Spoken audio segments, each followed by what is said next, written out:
Muka-muka calon jemaah haji tahun 2006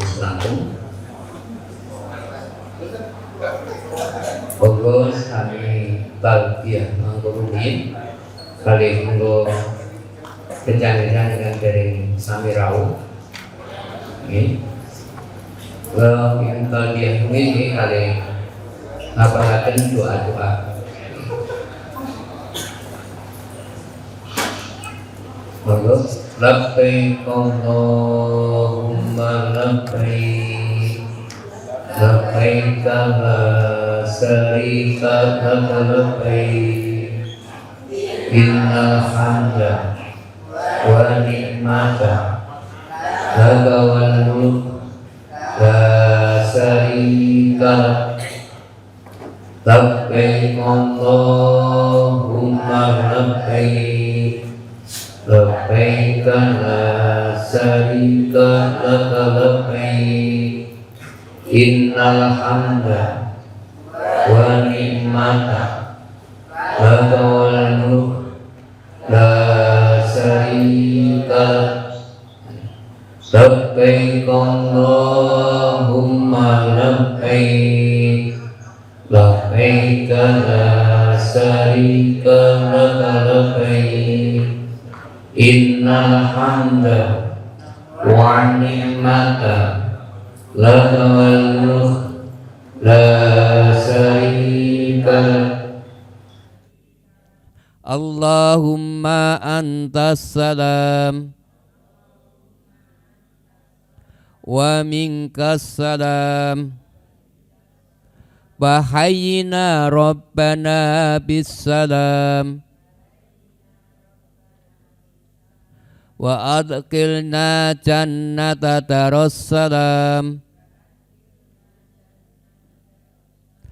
tabarakta wa rabbana wa ta'alaita ya dal jalali wal ikram. Allahumma antas salam wa minkas salam wa hayyina rabbana bis salam wa adkhilna jannata darussalam tabarakta rabbana wa ta'alaita ya dal jalali wal ikram. Allahumma antas salam wa minkas salam wa hayyina rabbana bis salam wa adkhilna jannata darussalam tabarakta rabbana wa ta'alaita ya dal jalali wal ikram. Nika sampun jam setunggal tepat ajeng ini dibuka rumin kalih Mas Jum. Assalamualaikum warahmatullahi wabarakatuh. Bismillahirrahmanirrahim. Alhamdulillahirabbil alamin wa bihi nasta'inu ala umuri dunya waddin. Asyhadu alla ilaha illallah wa asyhadu anna Muhammadan abduhu wa rasuluh. Allahumma sholli ala Muhammad wa ala ali Muhammad. Rabbi shrah li sadri wa yassir li amri wahlul 'uqdatam min lisani yafqahu qawli. Bapak Ibu jamaah haji tahun 2025 KBH Zamzam yang insya Allah senantiasa mendapat rahmat Allah Subhanahu wa Ta'ala. Puji syukur atas segala nikmat karunia-Nya pada kesempatan siang hari ini setelah kita libur kurang lebih hampir 1 bulan karena ada jadwal yang kebetulan sempat dimajukan di mana pada tanggal 28 Desember itu sebenarnya secara jadwal adalah pembuatan paspor bagi jamaah KBIH Zamzam. Tapi karena menyesuaikan jadwal dari kantor imigrasi Surakarta, pembuatan paspor dilaksanakan pada tanggal 6 November tahun 2025. Maka sehingga terkesan jadi liburnya cukup lama karena terjeda adanya kegiatan yang sudah dimajukan. Selain itu juga karena di akhir tahun itu merupakan hari libur, banyak digunakan untuk libur sekolah sehingga banyak untuk kegiatan-kegiatan keluarga. Kemarin memang sengaja pada saat penyusunan jadwal kita buat di akhir tahun itu untuk libur terlebih dahulu karena biasanya ada juga yang mudik dan lain-lain. Karena sekarang libur sekolah itu banyak digunakan oleh mereka-mereka yang merantau, anak cucunya yang pada saat libur sekolah cukup panjang pada pulang kampung ketemu dengan kakek dan neneknya. Makanya kemarin sengaja di bulan Desember memasuki tahun baru kita sengaja untuk liburkan sementara. Bapak Ibu yang saya hormati, beberapa informasi yang kemarin mungkin juga sudah masuk kepada Bapak Ibu semua. Di antara adalah informasi tentang sudah ditetapkannya BPIH dan BPIH. Kalau BPIH itu adalah biaya penyelenggaraan ibadah haji. Tapi kalau BPIH itu adalah biaya ibadah perjalanan haji. Jadi nanti Bapak Ibu jamaah itu menanggungnya adalah menanggung biaya BPIH. Kalau dulu disebut dengan ONH. Jadi jamaah itu sudah lebih familiar kalau disebutnya dengan ONH. Tapi kadang karena pengennya itu tampil beda sehingga ketika terjadi perubahan atau kepemimpinan dan lain-lain muncul istilah baru yaitu BPIH. Nah, BPIH itu adalah ONH. Nah, kemarin sudah ditetapkan bahwasanya BPIH jamaah haji tahun 1446 Hijriah atau 2025 adalah sebesar 55,4 juta atau sekitar 56 juta. Biasanya begitu aja, dikurangi setoran awal panjenengan 25 juta. Jadi panjenengan dulu sudah bayar di setoran awal itu 25 juta, berarti nanti ada kekurangan sekitar 30-an juta. Tapi perlu saya matur, kita menunggu kepres karena biasanya masing-masing embarkasi ada perbedaan sedikit. Kalau ditetapkan itu pelunasannya sekitar 30-an, itu bisa jadi nanti di daerah Medan, jamaah Aceh, Medan, Bengkulu dan lain-lain itu pelunasannya kurang dari 30. Mungkin sekitar 29 juta. Nah nanti semakin ke timur semakin mahal. Di Makassar bisa sampai nanti 33 juta atau mungkin bahkan bisa sampai 35 juta. Tetapi di jamaah Solo SOC itu mungkin kalau ditetapkan sekitar 30 juta bisa jadi selisih sekitar menjadi 31 juta. Tapi intinya sudah punya gambaran, sudah ada gambaran bahwasanya untuk pelunasan ONH atau BPIH itu kurang lebih sekitar 30-an juta. Alhamdulillah tidak melebihi tahun kemarin. Karena tahun kemarin Solo SOC itu 33 juta. Ya alhamdulillah ini ada sekitar penurunan mungkin kisaran 2 jutaan. Ya, nanti alhamdulillah Bapak Ibu masih tetap berhak mendapatkan living cost. Jadi meskipun biaya hajinya turun, ONH-nya turun, nanti meskipun living cost-nya atau uang sakunya itu hanya 750 real atau sekitar 3 jutaan, panjenengan masih berhak mendapatkan uang living cost atau uang saku. Karena sejak tahun 2023 memang living cost atau uang saku yang diberikan kepada jamaah dari 1.500 real turun menjadi 750 real. Karena ini sebenarnya uang panjenengan sendiri. Kalau pengen uang sakunya banyak ya pelunasannya jadi lebih mahal seperti itu aja. Tapi insya Allah nanti di embarkasi sebelum panjenengan berangkat melalui ketua rombongan dan ketua regu nanti panjenengan akan mendapatkan uang living cost atau uang saku perjalanan ibadah haji masing-masing sekitar 3 jutaan atau kalau real 750 real. Itu kalau hanya untuk kebutuhan di Arab Saudi, hanya sekedar untuk tambahan selera makan itu sudah cukup karena panjenengan di sana nanti sudah mendapat jatah makan 3 kali sehari, bahkan dalam perjalanan di penerbangan sama pulang di penerbangan sudah dapat jatah makan. Kalau kasarannya panjenengan berkenan dengan semua menu makanan yang disajikan oleh pemerintah, uang 3 juta itu masih cukup ketika hanya untuk uang saku tanpa harus membawa uang saku lagi. Karena nanti insya Allah dari Zamzam semua urusan pembiayaan di luar uang saku kita selesaikan dari Indonesia.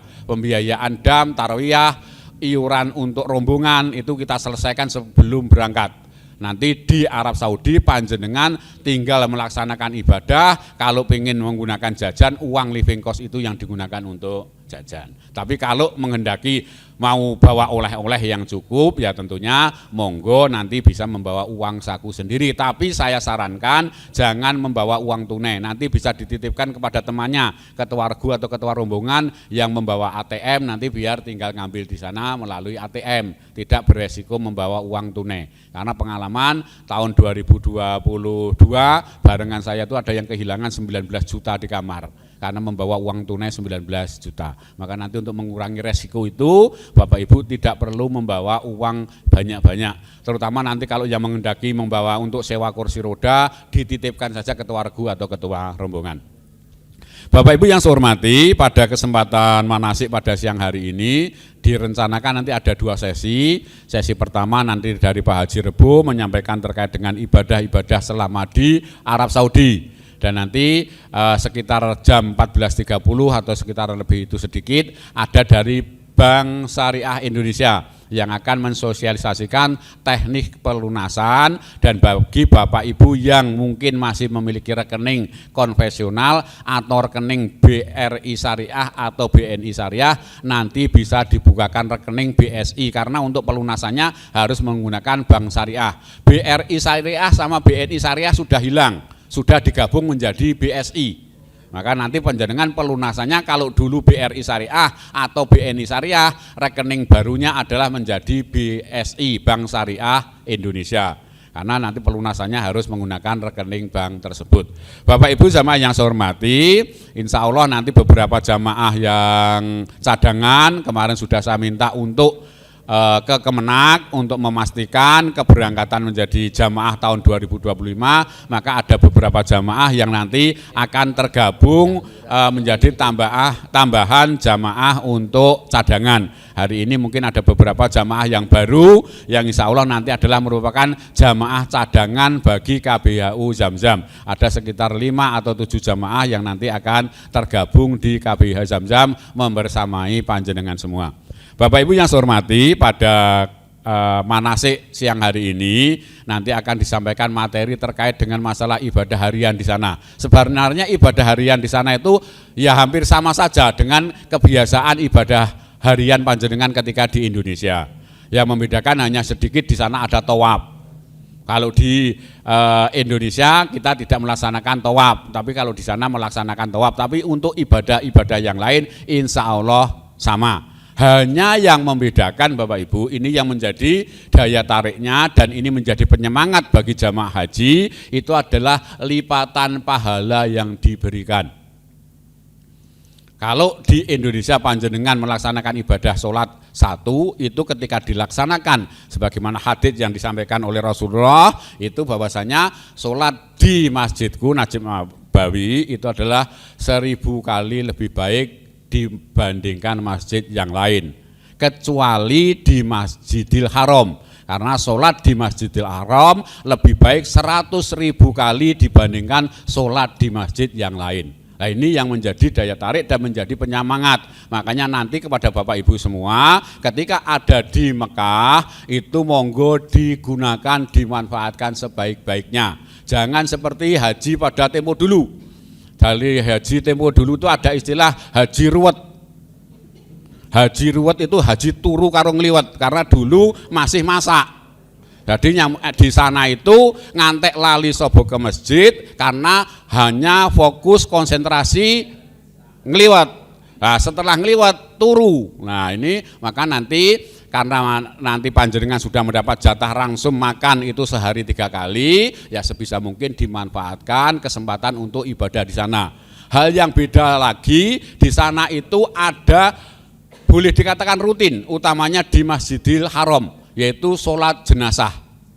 Selesai panjenengan melaksanakan sholat fardu, di sana nanti ada sholat jenazah.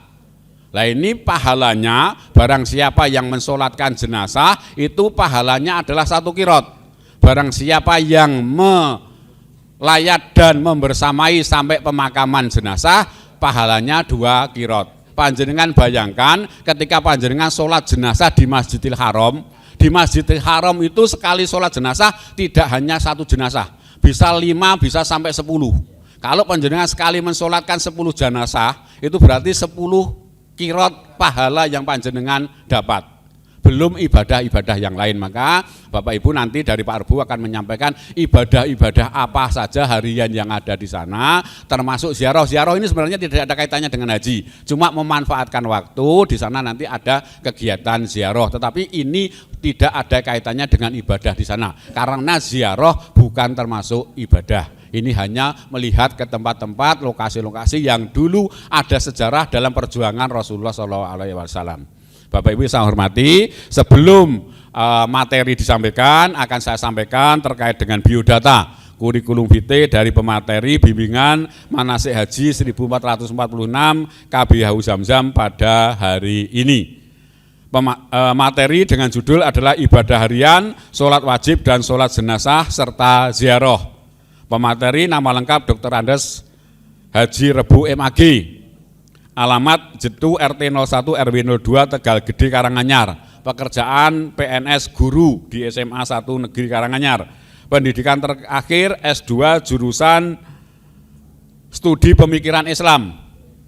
Sertifikat pembimbing haji tahun sertifikat tahun 2023. Nomor sertifikat sekian. Tahun haji beliau melaksanakan ibadah haji pada tahun 2014. Sudah cukup lama beliau melaksanakan ibadah haji. Petugas haji, beliau belum pernah menjadi petugas haji, tetapi pernah sebagai pembimbing ibadah umroh dari Biro Umroh yang ada. Bapak Ibu yang saya hormati, demikian untuk kurikulum vitae atau data, biodata dari pemateri pada kesempatan siang hari ini. Kepada Pak Haji Rebu, monggo nanti waktunya secukupnya kira-kira sampai sekitar 2:30. Nanti jika ada tanya jawab dilangsungkan saja. Jadi kalau jamaah ada yang perlu ditanyakan langsung saja, tidak usah nanti ada sesi tanya jawab. Ketika ada perlu yang ditanyakan langsung angkat jari untuk meminta penjelasan secara langsung kepada pemateri.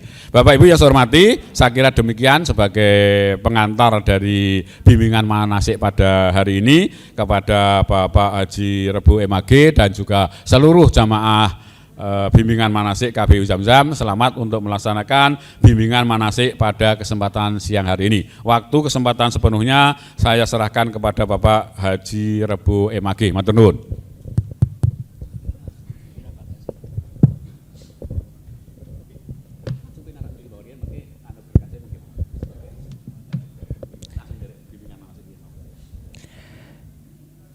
Bismillahirrahmanirrahim.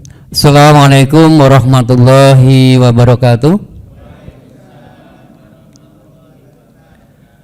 Alhamdulillahirabbil alamin, namaduhu wa nasta'inuhu wa na'udzu billahi min syururi anfusina wa min sayyiati a'malina. May yahdihillahu fala mudilla lahu wa may yudlilhu fala hadiyalah. Asyhadu an la ilaha illallah wahdahu la syarikalah wa asyhadu anna Muhammadan abduhu wa rasuluh la nabiyya ba'dah. Allahumma sholli ala Muhammad wa ala ali Muhammad. Bapak Ibu calon jamaah haji tahun 2025 yang dimuliakan oleh Allah, kami ditugasi dari KBHU Zamzam untuk menyampaikan materi tentang ibadah harian di Arab Saudi, yaitu yang berkaitan dengan pertama adalah ibadah harian kita sholat 5 waktu, juga nanti ibadah-ibadah sunnah yang mengikuti sholat 5 waktu, juga yang berkaitan dengan fardu kifayah yaitu sholat jenazah. Dan yang terakhir yang tidak termasuk dalam kategori ibadah adalah ziarah. Nanti ziarah itu akan saya terangkan sekilas kaitannya dengan sejarah perjuangan Nabi. Yang pertama, jadi ibadah harian di sana sama di Indonesia itu sebenarnya sama. Ya, sebenarnya sama. Hanya yang membedakan tadi sudah diterangkan Mas Jum, ya. Kalau di Makkah, ya, di Makkah ibadah harian setiap kita masuk Masjidil Haram itu tidak sholat tahiyatul masjid. Gantinya apa? Tawaf, Pak.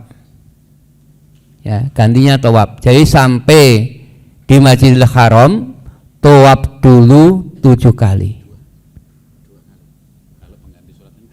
Ya. Ya. 7 putaran maksud saya.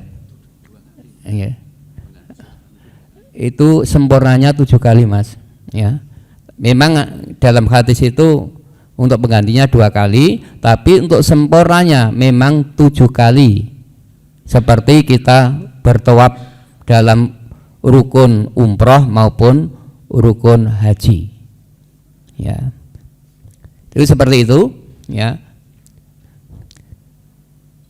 Kalau tawaf sekarang ada aturan di lantai 1 yang dekat dengan Ka'bah itu bagi laki-laki itu harus memakai pakaian ihram.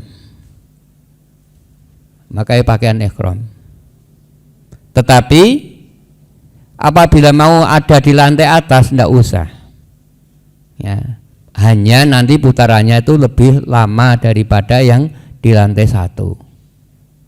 Kalau di lantai 1 itu 7 kali putaran itu sampai yang paling cepat adalah 25 menit, Mbak. 7 kali putaran itu 25 menit karena saya sudah membuktikan seperti itu. Kalau di atas itu sampai 3/4 jam, 45 menit. Bahkan sampai 1 jam kalau di lantai paling atas. Ya, saya sudah coba nih semua itu, ya. Karena sekarang itu ada peraturan yang di bawah itu harus yang memakai pakaian ihram. Sebenarnya tujuannya apa? Untuk ibadah wajibnya umroh dan wajibnya haji yang di lantai pertama. Itu. Jadi kalau Masjidil Haram itu terutama Makkah gantinya tahiyatul masjid itu adalah tawaf, ya, tawaf. Tetapi kalau di Nabawi ya sama, ada tahiyatul masjid sama. Hanya di Masjidil Haram Mekah itu kan dua-duanya dinamanya Masjidil Haram, yang di Madinah juga Masjidil Haram, ya. Tapi Nabawi, ya. Nilai ibadahnya seperti apa yang disampaikan Mas Jum tadi. Kalau di Mekah itu sampai 100.000, kalau di Madinah itu 1.000, kalau di Masjidil Aqsa itu sampai 500 di Masjidil Aqsa. Karena 3 masjid inilah yang pernah digunakan untuk Rasulullah dalam perjalanan, yaitu dakwah penyebaran agama Islam. Yang dulu kiblatnya itu ke Masjidil Aqsa, ya, dulu kiblatnya itu ke Masjidil Aqsa. Nanti pada ziarah kan saya sampaikan sampai sana. Yang pertama adalah ibadah harian, yaitu sholat 5 waktu, dan nanti bisa kita ikuti dengan sholat rawatibnya, ya. Yang berkaitan dengan ini saya mengambil tuntunan untuk ibadah sholat 5 waktu itu memakai dasar saking Majelis Tarjih Muhammadiyah, ya. Ini saya tulis ini. Jadi yang pertama dalam sholat 5 waktu, mungkin Anda sudah pamila, sudah mengerjakan sholat di rumah itu, mungkin nanti ada yang sama. Kalau pakai tuntunan yang lain ada dasarnya ya monggo.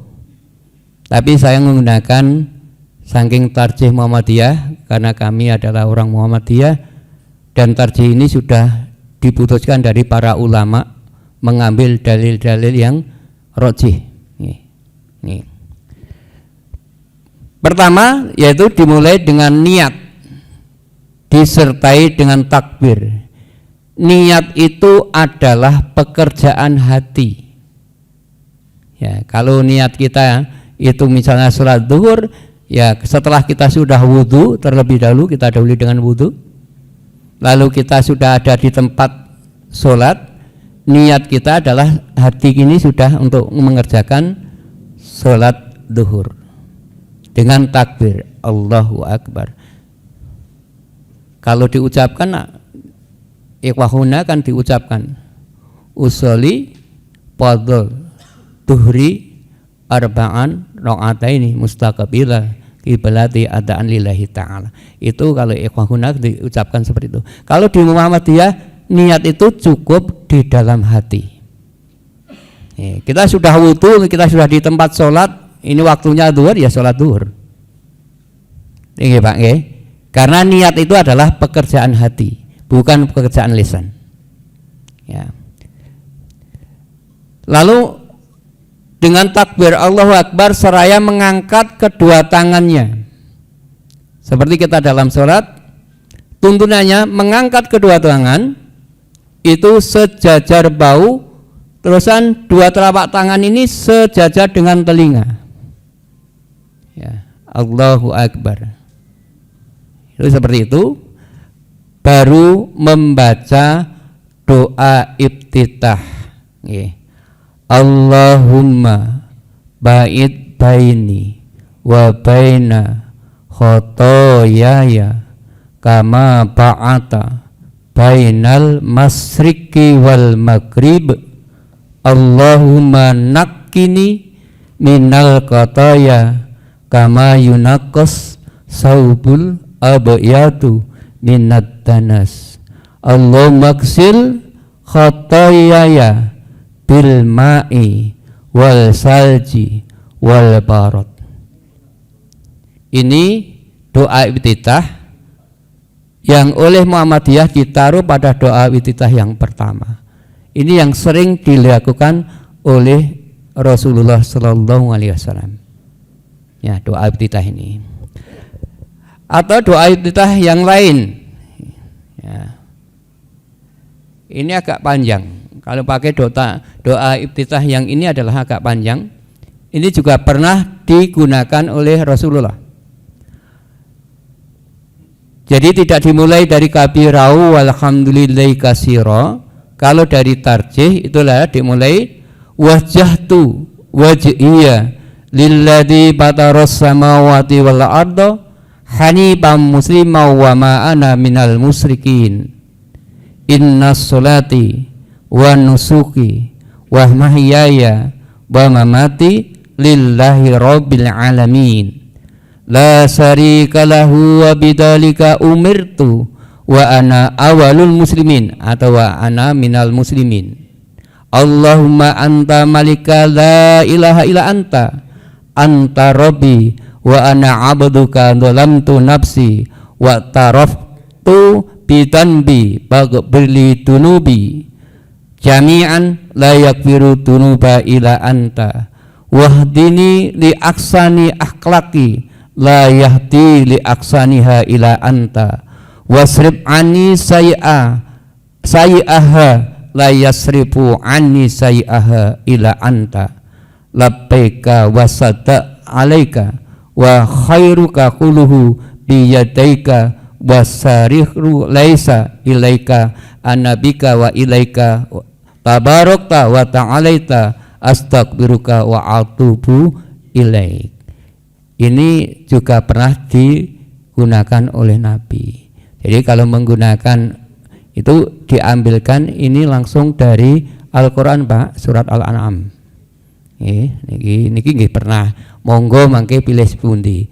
Nah kula cukup sing nginggil sing pernah sering digunakan oleh Rasulullah. Allahumma ba'id baini itu. Ini setelah doa iftitah baru kita masuk pada yang wajib kalau dalam tuntunan fikihnya itu, yaitu membaca Al-Fatihah. Sebelum Al-Fatihah itu setiap sholat itu dalam hadis ya didahului dengan ta'awud terlebih dahulu, Pak. Ya, jadi setelah kita doa iftitah itu tidak langsung Bismillahirrahmanirrahim, tapi ta'awud dulu. Ya. Setelah doa iftitah ta'awud, a'udzubillahi minasyaitonirrajim. Bismillahirrahmanirrahim. Ini kalau kita menjadi imam untuk ta'awud sama basmalah ini disirkan kalau itu ngimami di waktu malam, yaitu maghrib, isya maupun subuh. Menjadi imam itu disirkan. Nanti baru langsung masuk pada ayat yaitu surat Al-Fatihah, baru Alhamdulillahirabbil alamin. Itu seperti itu. Kalau kita menjadi imam. Tetapi kalau kita menjadi makmum ya semuanya adalah sir. Ya.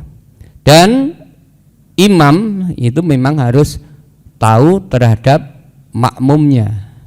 Jadi memberi kesempatan untuk bisa membaca surat Al-Fatihah ini. Karena ada dalil kan?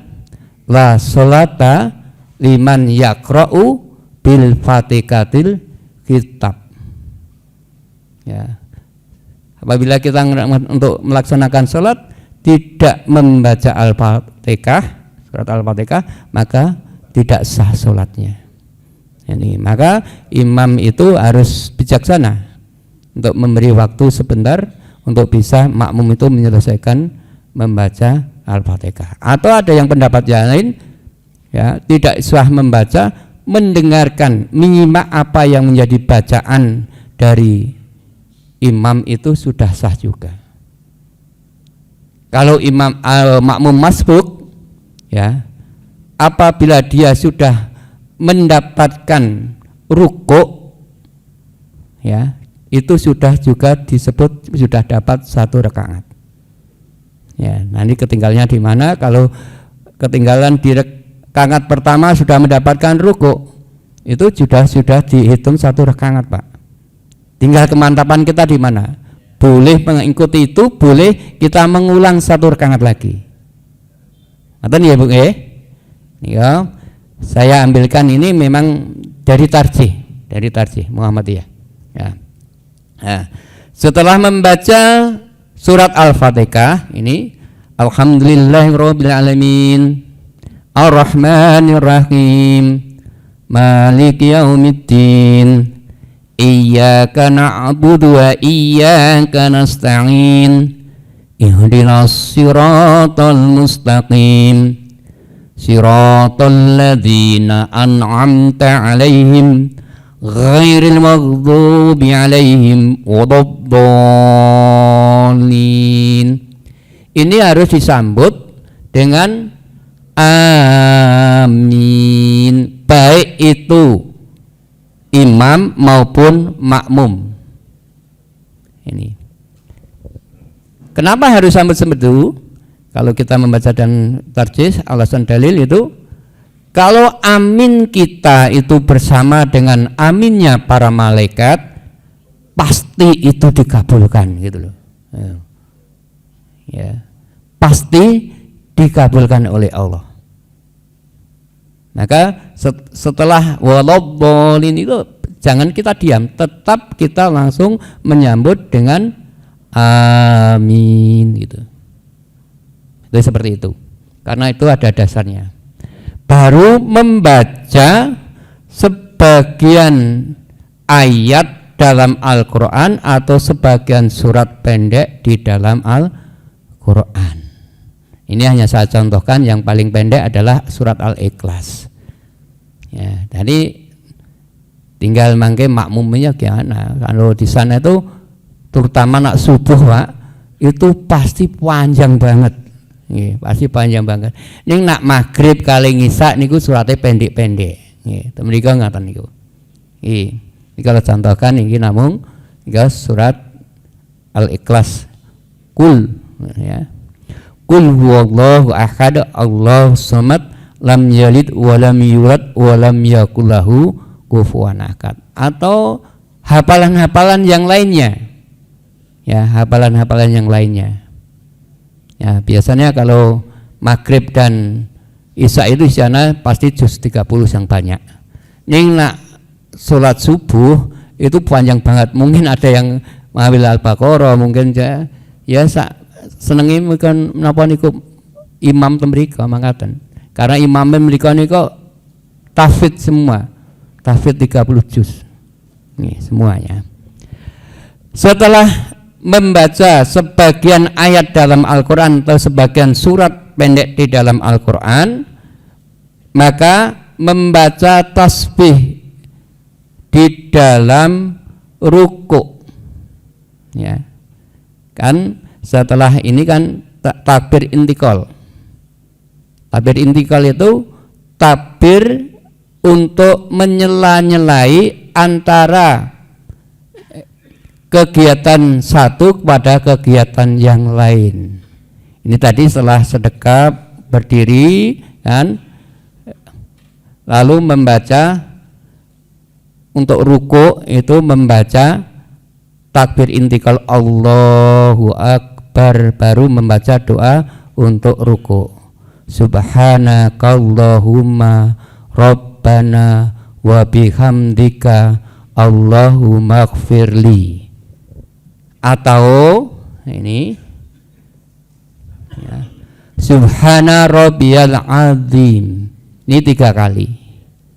Subhana rabbiyal azim, subhana rabbiyal azim, subhana rabbiyal azim. Kok ora ditambahi wa bihamdihi, Pak? Gen tarjih mangkaten iku pun dipilih. Nggih. Boleh pakai apa itu Subhanakallahumma Rabbana wa bihamdika Allahumma ighfirli juga boleh. Pakai subhana rabbiyal azim juga boleh. Monggo mangke milih sing pundi. Nak kula sing pertama cukup 1 kali. Nak kula nih, nak panjenengan monggo ngaten nika pun dipun kan wonten ing tarjih. Ugi saged menika Subuhun kudusun Rabbul malaikati waru. Itu juga bacaan ruku, tapi juga 3 kali. Tapi juga 3 kali. Monggo pilih pundi, pilih sing pertama, napa sing tengah, napa sing ketiga. Monggo. Nggih, nika bacaan ruku. Lajeng iktidal. Nah nika. Ya, saat sampun ruku kan iktidal. Bangun dari ruku itu namanya iktidal. Sami'allahu liman hamidah. Rabbana walakal hamdu. Tidak berdiri di situ, Pak, ada doanya, ya. Ya. Allahumma Rabbana lakal hamdu milkus samawati wa milkul ardi wa milkul masita min saibatu. Atau Rabbana walakal hamdu hamdan kasiran thayyiban mubarakafi. Nak kula ambil yang paling pendek niki, Pak. Ya, setelah sami Allahu liman hamidah Rabbana walakal hamdu hamdan kasiran thayyiban mubarakafi. Nah, saya ambil yang paling pendek. Juga bisa Sami Allahu liman hamidah Rabbana walakal hamdu milkus samawati wa milku ardi wa milku masita min sa'in ba'du. Niku nggih saged monggo salah setunggal, tidak hanya setelah sami Allah liman hamidah Rabbana walakal hamdu nong niku tok. Nggih. Nak pun saged lebih baik disempurnakan, nggih. Lebih baik disempurnakan. Itu untuk ibadah kita, ya. Nanti insya Allah di-share di grup, Pak. Ya. Materi ini nanti di-share di grup. Ya. Setelah itu apa? Ya. Tadi ketika kita bangun dari ruku' dengan doa sami'allahu liman hamidah rabbana walakal hamdu hamdan katsiran thayyiban mubaraka fi, itu duduk itu berdiri sejenak, Pak. Ya. Jadi ketika membaca doa ini berdiri sejenak. Supaya apa? Tumakninah. Apa itu tumakninah? Tumakninah itu adalah antara gerakan satu pada gerakan yang lain itu ada jedanya. Ya. Kan kita dianjurkan untuk sholat itu kusuk dan tumakninah. Nak kusuk niku kaitan kali hati, nak tumakninah itu kaitan dengan gerakan. Dengan gerakan. Setelah itu apa? Ya. Ya, sami Allah liman hamidah rabbana walakal hamdu, langsung sujud. Bacaannya sujud sama dengan bacaan ruku'. Subhanakallahumma rabbana wa bihamdika Allahumma firli. Atau yang kedua ini yang membedakan. Subhana rabbiyal a'la. Kalau rukuk tadi subhana rabbiyal azim. Ini 3 kali. Kalau dalam sujud itu subhana rabbiyal a'la 3 kali. Ya. Tapi yang satu dan yang ketiga sama. Subuhun kudusun rabbul malaikati waruh. Ya. Ini yang pertama dan yang ketiga itu sama dengan bacaan ruku'. Yang membedakan hanya yang kedua. Kalau ruku' subhana rabbiyal azim, kalau sujud adalah subhana rabbiyal a'la, sama-sama 3 kali. Nah, setelah itu ya tetap diselani dengan takbir intiqal, Allahu akbar. Jadi kita harus bisa membedakan mana takbiratul ihram, mana takbir intiqal. Kalau takbiratul ihram kan ketika mulai akan sholat dengan mengangkat kedua tangan itu. Oh ya, saya tambahkan, dalam mengangkat 2 tangan itu hanya ada di 4 tempat, Pak, menurut tarjih. Ya. Yang pertama adalah ketika kita takbiratul ihram. Yang kedua ketika kita akan ruku. Kita akan ruku itu juga mengangkat tangan. Ya. Terusan bangun dari ruku. Sami'allahu liman, itu dengan mengangkat kedua tangan. Terus kalau itu 3 rakaat atau 4 rakaat, setelah tahiyat pertama itu berdiri itu dengan mengangkat kedua tangan. Hanya ada 4 tempat ketika kita mengangkat kedua tangan. Paham ya? Yang lain itu adalah hanya takbir intiqal. Ya, takbir intiqal. Berikutnya setelah sujud yang pertama, lalu duduk di antara 2 sujud dengan doa. Ya. Duduk di antara 2 sujud. Kalau di dalam tarjih ini ada 5 ya.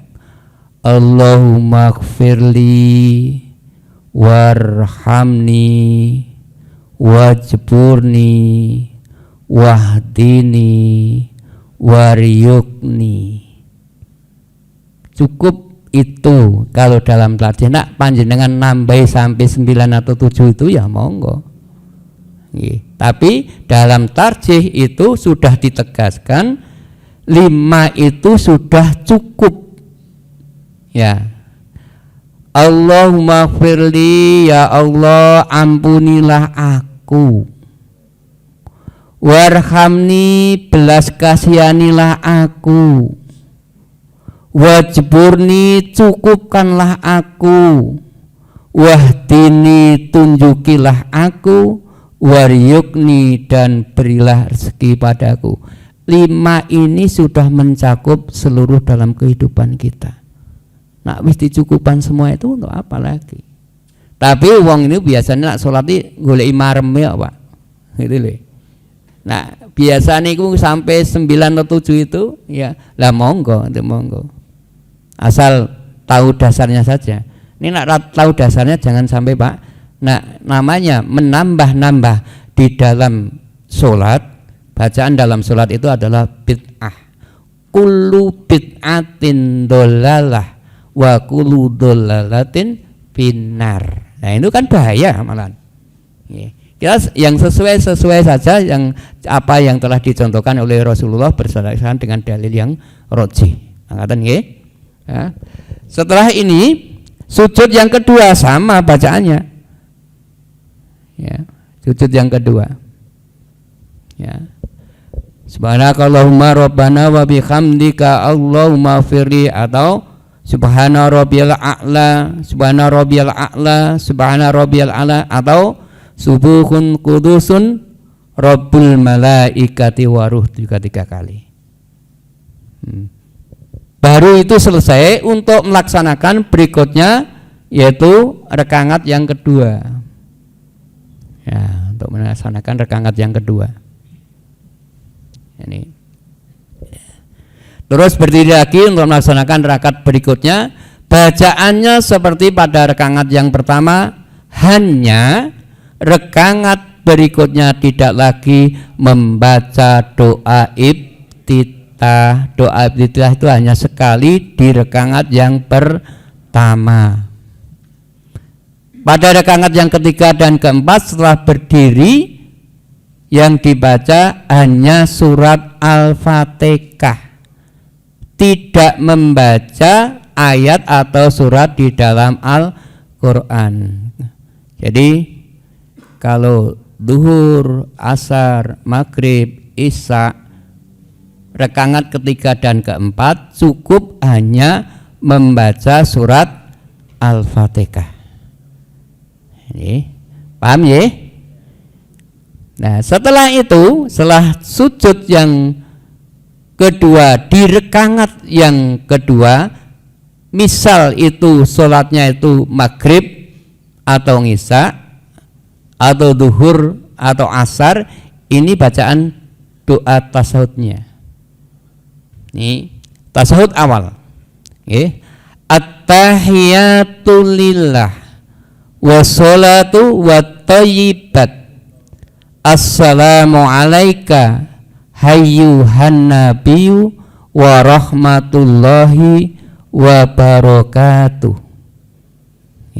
Assalamu alaina wa ala ibadillahi sholihin. Ashhadu an la ilaha illallah wa ashhadu anna Muhammad dan abduhu wa rasuluh. Ini yang dicontohkan Nabi. Jadi syahadat di dalam sholat dan syahadat di luar sholat itu bedanya di sini. Kalau di luar sholat itu wa asyhadu anna Muhammadar Rasulullah. Tetapi kalau di dalam sholat, dalam bacaan tasawuf, wa asyhadu anna Muhammad dan abduhu wa rasuluh. Ya, ini namanya bacaan tasawuf. Baru kemudian sholawat Nabi. Ya, sholawat Nabi. Ini Allahumma sholli ala Muhammad wa ala ali Muhammad kama sholaita ala Ibrahim wa ali Ibrahim wa barik ala Muhammad wa ali Muhammad kama barakta ala Ibrahim wa ali Ibrahim innaka Hamidum Majid. Ini yang saya ambilkan yang rojeh, atau yang satunya juga sokeh juga ada. Ngalanya ada 2. Seperti yang pertama nih, Allahumma sholli ala Muhammad wa ala ali Muhammad kama sholaita ala Ibrahim wa ala ali Ibrahim. Ada yang seperti itu. Sing penting di dalam sholawat, di dalam sholat tidak usah ditambahi sayyidina. Kok nak nambahi sayyidina niku nambahi bacaan dalam sholat kulu biatin tadi. Tuntunan Rasulullah tidak seperti itu. Kenapa sini saya ambilkan ini? Saya ambilkan yang roji. Kita semaksimal mungkin ya meniru apa yang telah dicontohkan oleh Nabi. Solu kama ra'aitumuni usolli. Salatlah seperti engkau melihat aku dalam salat. Kalau kita tidak bisa melihat salatnya Rasulullah bagaimana? Ya dasar-dasarnya kan ada dasar-dasarnya. Itu berarti kita melihat gitu. Ngoten ya Bapak Ibu nggih. Lajeng ya. Setelah tasyahud awal ada doanya, Pak. Tidak langsung nanti berdiri, tapi doanya ada doa seperti ini. Allahumma inni dzalamtu nafsi dzulman katsira wa la yakbiru dunuba illa anta baghfirli maghfiratan min indik warhamni innaka anta ghafurur rahim. Itu boleh. Ya, ini boleh. Ini kan hanya tambahan doa. Atau doa yang lain juga diperbolehkan. Setelah itu ya kita berdiri untuk melaksanakan rakaat ketiga dan keempat, lalu bacaan-bacaan yang lain sudah sama. Ini untuk tasyahud akhirnya. Ya. Kalau di dalam tasyahud akhir ini memang ditekankan oleh Nabi, doa setelah tasyahud akhir ini semaksimal mungkin kita bisa mengamalkan, Pak. Ya. Allahumma inni a'udzubika min adabi jahannam wa min adabi qabri wa min fitnatil mahya wal mamati wa min syarri fitnatil masikid dajjal. Kalau kita pahami doa ini adalah doa hakikat kita hidup untuk di dunia dan di yaumul akhir nanti. Nih, hakikat kita itu tujuan kita ke sana ini, Pak. Ya. Allahumma inni a'udzubika min adabi jahannam. Ya Allah, aku berlindung kepadamu dari azab jahanam. Kalau kita sudah dijauhkan dari jahanam, berarti kan surga. Ya. Wa min adabi qabri, juga dari azab kubur atau siksa kubur. Setelah kita alam dunia kan alam bariyah. Alam bariyah adalah alam kubur. Dan siksa kubur itu pancen ada. Kalau tidak ada kalau tidak ada, pasti Rasulullah tidak akan nuntunkan seperti ini. Karena Rasulullah nuntunkan seperti ini, siksa kubur itu pasti ada. Nah, maos kitab napa niku judulipun apa? Alam bariyah dan penghuninya. Itu komplit banget, Pak. Ternyata tanah yang akan ngubur kita itu bicara dengan kita, betul. Maka dituntunkan oleh Rasulullah kita untuk apa? Berlindung kepada Allah dari azab kubur, dari siksa kubur. Wa min fitnatil mahya wal mamati, juga supaya kita dihindarkan dari fitnah hidup dan fitnah mati. Isih urip nak difitnah ya lara banget, Pak. Napa neh nak wis mati. Wis mati dijek fitnah. Nah ini kan hakikat tujuan kita ke sana kan itu.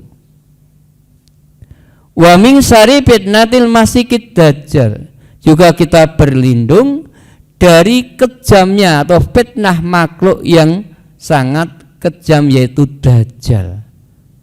Ya, kalau kita membaca banyak kitab itu, Dajjal itu memang nanti pada akhir zaman itu pasti akan diturunkan sebelum kiamat itu. Yang didoli dengan keluarnya dzabah. Apa itu dzabah? Binatang-binatang yang berbisa, ya, yang keluar dari tanah. Setelah itu Dajjal mencari teman untuk menjadi temannya. Kan baru itu nanti tiap sangkakala baru kiamat kan itu. Nah, kita melihat dari perjalanan kehidupan itu seperti itu. Jadi adal akhir kehidupan itu maka dituntunkan oleh Rasulullah, ini ada doa ini supaya kita berlindung dari kekejaman makhluk yang paling jahat di hadapan Allah, yaitu Dajjal itu. Baru kiamat karena setelah keluar Dajjal itu. Kalau dalam hadis dan keluarnya Dajjal itu akan ada apa yang turun dari langit untuk menyelamatkan umat itu. Itu. Ya. Setelah itu baru salam, Pak. Ya, baru salam. Assalamualaikum warahmatullahi wabarakatuh ke kanan. Assalamualaikum warahmatullahi wabarakatuh ke kiri. Itu semuanya doa keselamatan kita semuanya. Ini jadi dalam ibadah kita sehari-hari itu kita berusaha untuk seperti itu apa yang telah dicontohkan oleh Rasulullah. Ini untuk ibadah wajib itu seperti itu. Untuk ibadah sunnah, untuk sholat ba'diyah maupun qobliyah itu juga sama, bacaannya sama. Hanya niatnya yang berbeda. Untuk kaifiat sholat harian ada yang ditanyakan? Ini untuk terutama untuk fardhu ain dan sholat sunnah itu sama. Monggo, nggih.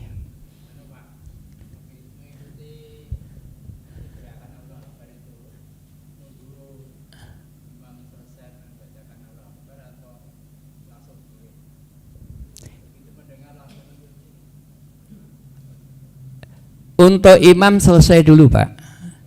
Nggih. Nggih. Jadi ada jedanya. Misalnya Allahu Akbar, itu imam selesai baru kita mengikuti.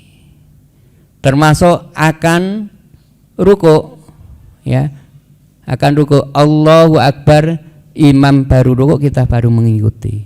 Jangan sampai kita membersamai atau mendahului. Nah, dalam hadis kalau kita mendahului nanti kan bangun dari kubur itu seperti apa? Kimar tan itu. Kepala kimar. Jangan sampai kita mendahului imam. Ngaten nggih Pak nggih? Nggih makaten. Wonten ibu-ibu? Monggo, monggo Pak nggih.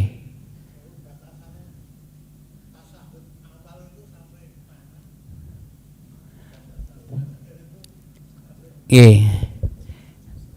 Batasan tasahud awal. Ini ki wau nggih.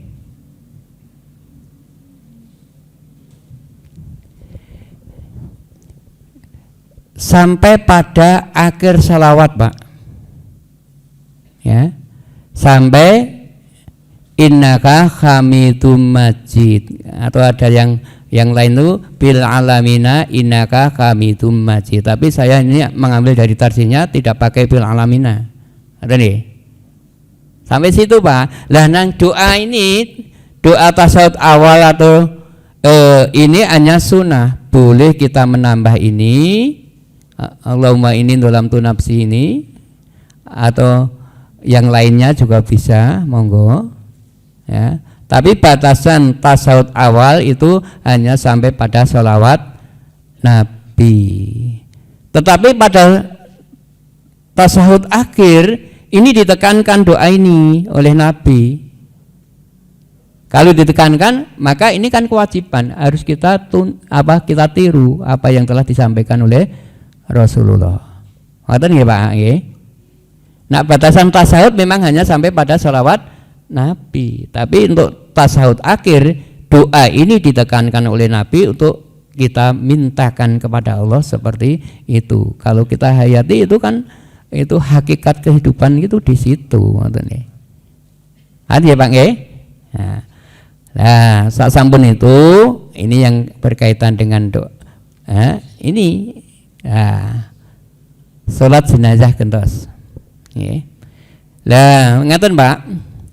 Di Masjidil Haram maupun Masjid Nabawi di Madinah itu setiap sholat wajib setelah selesai pasti bersamaan dengan diikuti lagi dengan sholat jenazah. Setiap hari itu ada yang meninggal masalahnya karena banyaknya manusia ya. Jadi jangan heran nanti kalau setelah sholat wajib di sana, saya selama 41 hari atau 42 pada waktu itu 42 hari itu yang tidak memakai sholat jenazah itu hanya 1 kali Pak. Yang lainnya semua memakai sholat jenazah. Pas waktu Isya itu tidak ada sekali toh, hanya sekali. Tapi berikutnya ada terus. Ganjaran ini gede banget ya. Ya, ini syukur kalau bisa kalau di Mekah itu kalau kita mengikut sampai pada tempat kuburan di Malak itu juga bisa Ma'la itu. Tapi saya belum bisa itu ketika di Mekah. Tetapi kalau kita dulu saya pernah di Madinah itu, terutama pas saya umroh itu saja bisa mengikuti Pak, mengikuti sampai di makam Baqi itu. Oh Pak Nas seperti itu cara ngubur. Ini saya melihat itu. Saya tahu betul. Tidak ada kotak-kotaknya udah ada. Kok dibangun ini mboten enten Pak. Mung kok watu tok wis. Dan tidak sah dibuka di nama. Kalau di sana seperti itu. Ini kok samping BSI Pak. BSI. Kita lanjutkan kan untuk sholat jenazah nggih. Nggih. Sholat jenazah nggih. Rukun sholat jenazah itu ada 5. Ini niat yang ikhlas karena Allah. Takbir 4 kali dengan mengangkat tangan. Jadi setiap takbir lalu dalam sholat jenazah itu mengangkat tangan. Karena ada yang tidak mengangkat tangan. Ya, ada juga yang tidak mengangkat tangan. Kalau mulut tarjih itu kedah mengangkat kedua tangan ketika takbir. Ya. Terus membaca Al-Fatihah dan sholawat Nabi.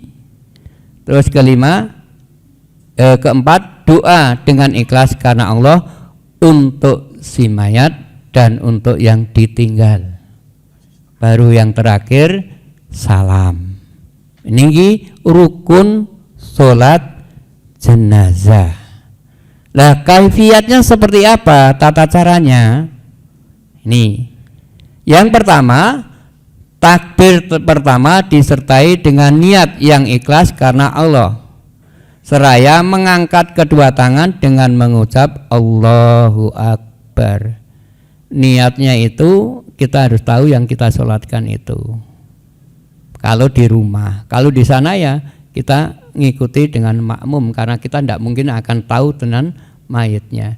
Yang menyebutkan semua itu adalah imamnya. Kita tinggal mengikuti kalau di sana. Kalau di rumah atau di Indonesia ya kan kita dihadapan dengan mayit. Maka kita harus tahu namanya. Maka dalam niat itu harus disebut saya akan menyolatkan si A, si B atau itu. Itu kita harus tahu niatnya ke sana. Dengan mengangkat kedua tangan Allahu Akbar. Dilanjutkan membaca surat Al-Fatihah. Setelah takbir pertama membaca surat Al-Fatihah dan selawat Nabi. Ini yang dicontohkan oleh Rasulullah. Memang dalam sholat jenazah itu ada 2 versi Pak. Ya. Yang pertama ini yaitu sholat bacaan Al-Fatihah selesai dilanjutkan sholawat Nabi. Tulisan doa untuk si mayat, doa untuk yang ditinggal. Disertai dengan takbir. Tetapi yang versi kedua, setelah takbir pertama itu Al-Fatihah. Tulisan takbir kedua baru sholawat. Tulisan takbir ketiga doa. Doa untuk si mayat dan doa untuk yang ditinggal. Baru takbir keempat masih ada doa lagi. Ya. Baru salam. Itu untuk yang versi kedua. Ini nanti dua-duanya saya contohkan, Pak. Ini saya tulis di sini maksudnya kan. Ini untuk versi pertama gini, ya. Nih. Setelah takbir yang pertama, kita membaca surat Al-Fatihah. Tetap dimulai dari ta'awud, Pak. Jadi setiap sholat itu untuk Al-Fatihah yang pertama, kan setiap sholat itu pasti membaca Al-Fatihah, Pak. Ya. Yang pertama adalah harus dengan ta'awud. A'udzubillahi minasyaitonir rajim. Bismillahirrahmanirrahim, baru bacaan surat Al-Fatihah. Setelah waladhdallin amin, baru ini sholawat Nabi. Sholawatnya yang dicontohkan oleh Nabi adalah sholawat yang sempurna. Yang sempurna itu yang bagaimana? Yang sampai pada innaka hamidum majid. Nah, selawat yang tidak sempurna kan hanya pendek. Allahumma sholli ala Muhammad wa ala ali Muhammad, cukup. Itu untuk yang pendek. Ini selawat ini dinamakan selawat Ibrahimiyah. Jadi selawat pada Nabi juga kepada Nabi Ibrahim. Ya, maka Allahumma sholli ala Muhammad wa ala ali Muhammad kama sholaita ala Ibrahim wa ali Ibrahim wa barik ala Muhammad wa ali Muhammad kama barakta ala Ibrahim wa ali Ibrahim innaka hamidum majid. Ini dinamakan salawat yang sempurna, dinamakan salawat Ibrahimiyah. Nah, salawat Nabi hanya Allahumma sholli ala Muhammad wa ala ali Muhammad, itu kurang sempurna. Walaupun juga dalam tuntunan diperbolehkan, monggo. Tapi kalau kita nyolatkan terutama keluarga kita berusaha semaksimal mungkin untuk yang sempurna. Nah, setelah itu takbir yang kedua, Allahu Akbar, dengan mengangkat kedua tangan. Dilanjutkan membaca doa.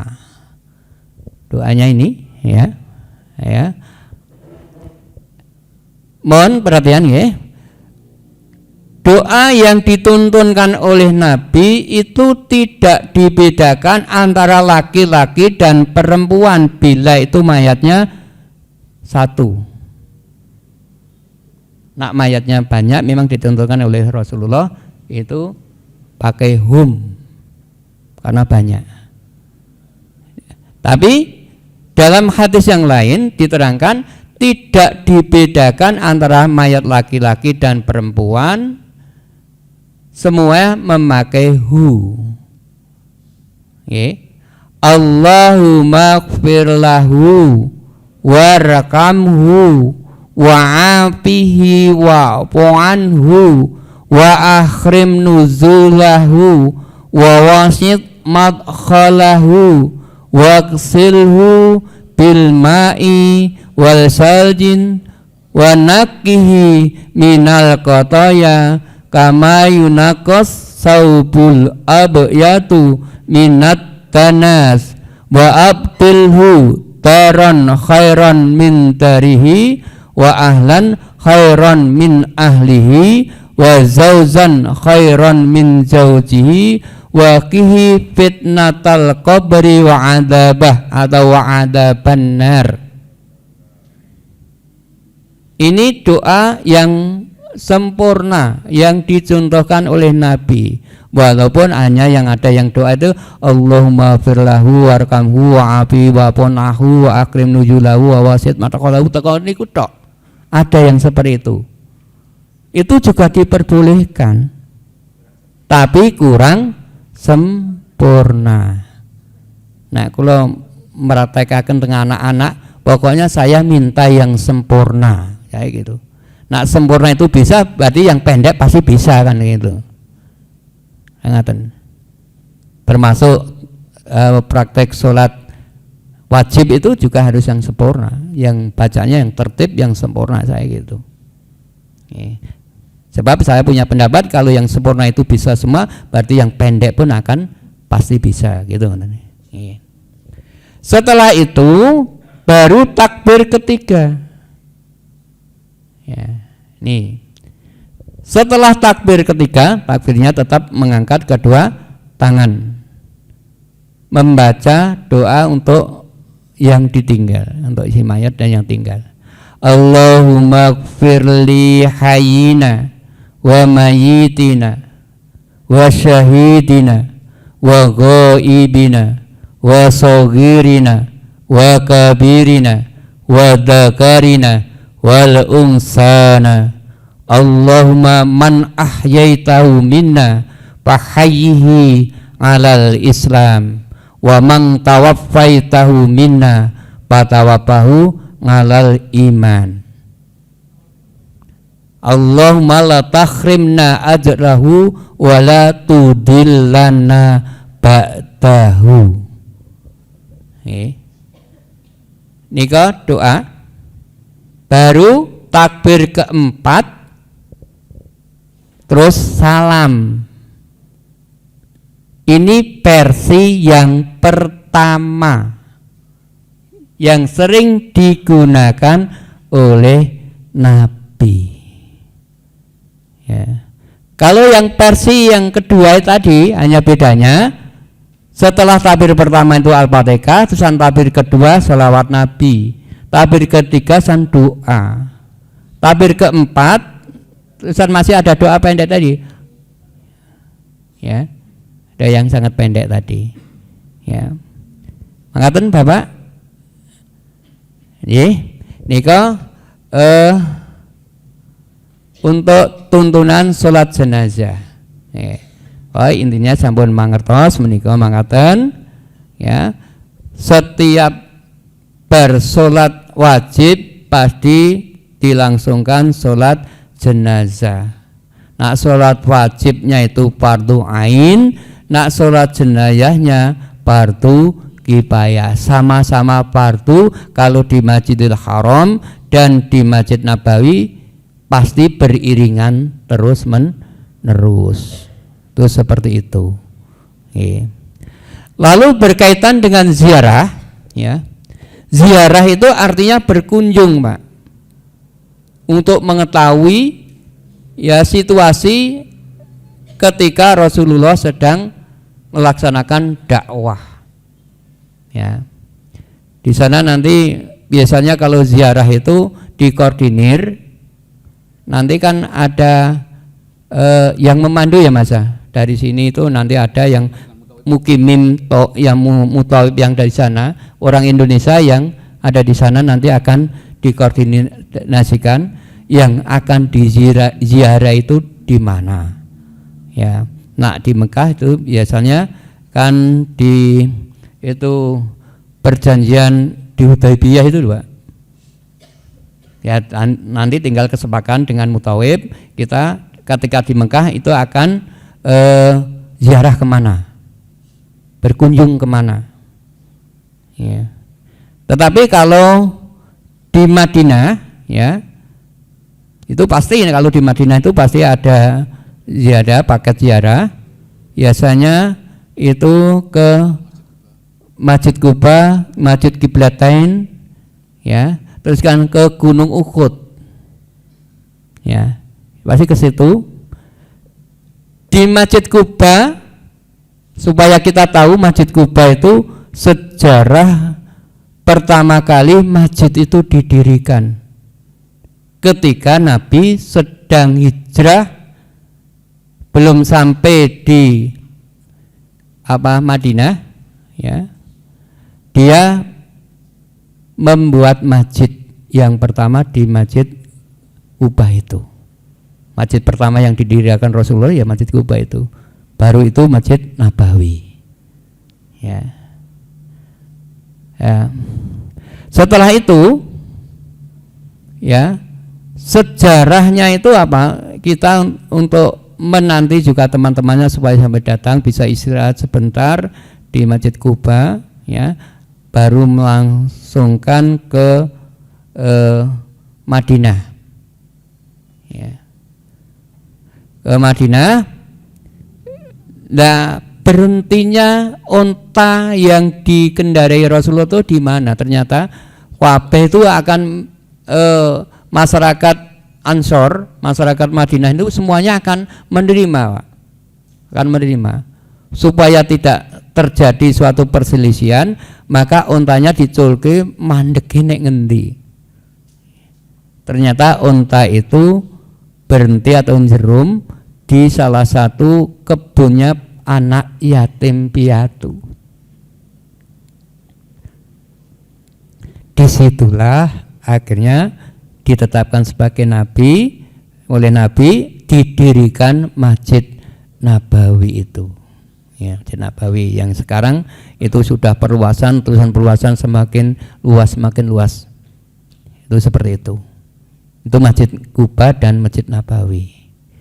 Kalau Masjid Qiblatain itu untuk imamannya itu ada 2 tempat.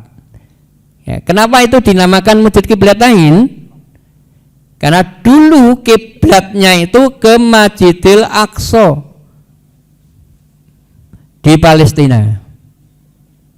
Nah, Tuhan turun ayat surat Al-Baqarah ayat 148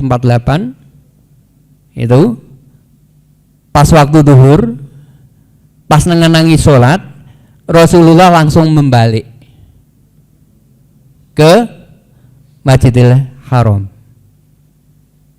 Maka masjid itu dinamakan Masjid Qiblatain, 2 kiblat. Karena pernah dilakukan oleh Rasulullah untuk sholat menghadap ke Masjidil Aqsa, lalu pertengahan sholat itu turun ayat, akhirnya langsung balik 180 derajat ke Masjidil Haram. Itulah nanti Masjid Qiblatain. Nanti bisa ke sana, Bu. Ya, itu di mana? Ya. Nah, pas sholat ya harus khusyuk, ojo foto-fotonan tok, ngoten. Biasane iki orang ngepen ke salate mung arep foto-fotonan niku lho. Ya, ngabadikan sejarah mungkin kan gitu. Dan juga ke ziarah ke Gunung Uhud, Pak. Ke lembah Uhud. Itu ada yang naik ke gunung itu, ada yang di lembah, ada yang meresani kuburan-kuburan itu. Ya. Ketika kepemerintahan Bani Abbasiyah, yaitu ternyata di lembah Uhud itu terjadi banjir. Itu baru berjalan sekitar ya 300-an tahun ya. 300 tahun. Itu terjadi banjir, para syuhada Uhud itu kebanjiran, akhirnya tergerus ya. Ada yang terbawa oleh air itu, ternyata diketemukan apa? Darahnya itu masih segar, Pak. Ya. Darahnya masih segar. Termasuk paman Rasulullah yaitu Hamzah. Itu seperti itu. Ternyata orang yang mati syahid dalam membela agama, kalau dalam hadis diterangkan itu benar-benar itu nanti akan menjadi saksi di hadapan Allah, termasuk darahnya, pakaian yang dipakai itu akan menjadi saksi di hadapan Allah. Dan orang yang mati syahid tidak boleh dimandikan dan tidak boleh dikapani, gitu. Kalau saya membaca sejarah ini memang saya sangat terharu. Itu orang yang mati syahid itu seperti itu, Pak. Makanya orang yang mati syahid itu kalau ditanya oleh Allah, apa yang kamu inginkan? Ingin kembali ke dunia untuk berperang lagi sehingga saya bisa mati syahid lagi. Itu seperti itu. Karena pahalanya memang sangat besar. Ya. Pahala yang sangat besar itu kalau dalam hadis kemarin saya ngisi pengajian itu ada 3 hal. Itu yang pertama itu menyembah kepada Allah, yang kedua birrul walidain, yang ketiga adalah jihad fisabilillah. 3 ini pahalanya sangat besar sekali di hadapan Allah.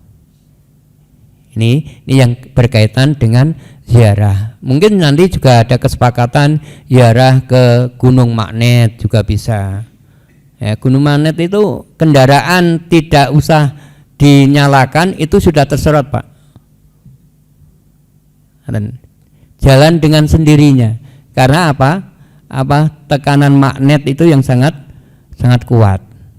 Tuh, tinggal nanti dari Mutawib diajak ziarah kemana? Manut aja. Nah, sudah paket itu kan nanti sudah dirembuk di Indonesia. Nanti di sana kita tinggal melaksanakan seperti itu. Dari KBIH Zamzam seperti itu. Kalau saya dulu juga ada KBIH Zamzam, tapi Mutawibnya itu Pak Ibrahim itu dari Madura sana.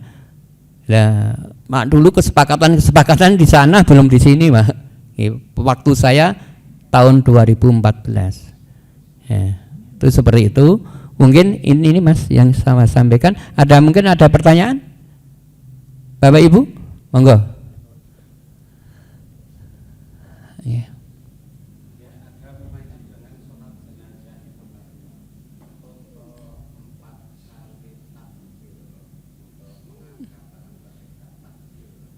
Yeah.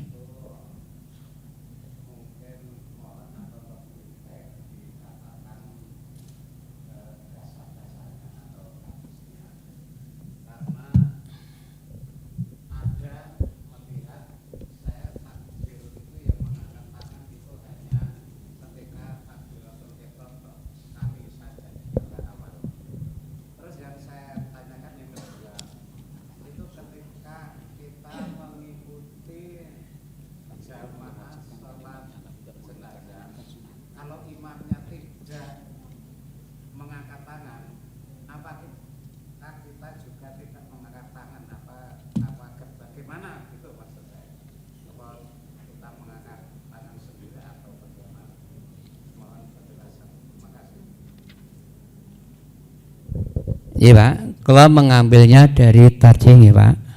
Ya, saya tidak mengada-ada tidak, tapi saya mengambilkan dari tarjih. Nah, pertama itu tabir mengangkat tangan. Mengangkat tangannya itu sunnah dari Rasulullah Pak. Karena Rasulullah itu mengangkat kedua tangannya, kita mengikuti mengangkat kedua tangannya. Ya. Berikutnya itu memang sunnah. Ada yang berpendapat mengangkat tangannya hanya 1 kali pada takbir yang pertama, gitu toh Pak. Yang berikutnya itu memang sunnah. Tapi kalau sunnah kita jalankan kan pahala, dan kita tidak mengada-ada, gitu loh. Itu nggih.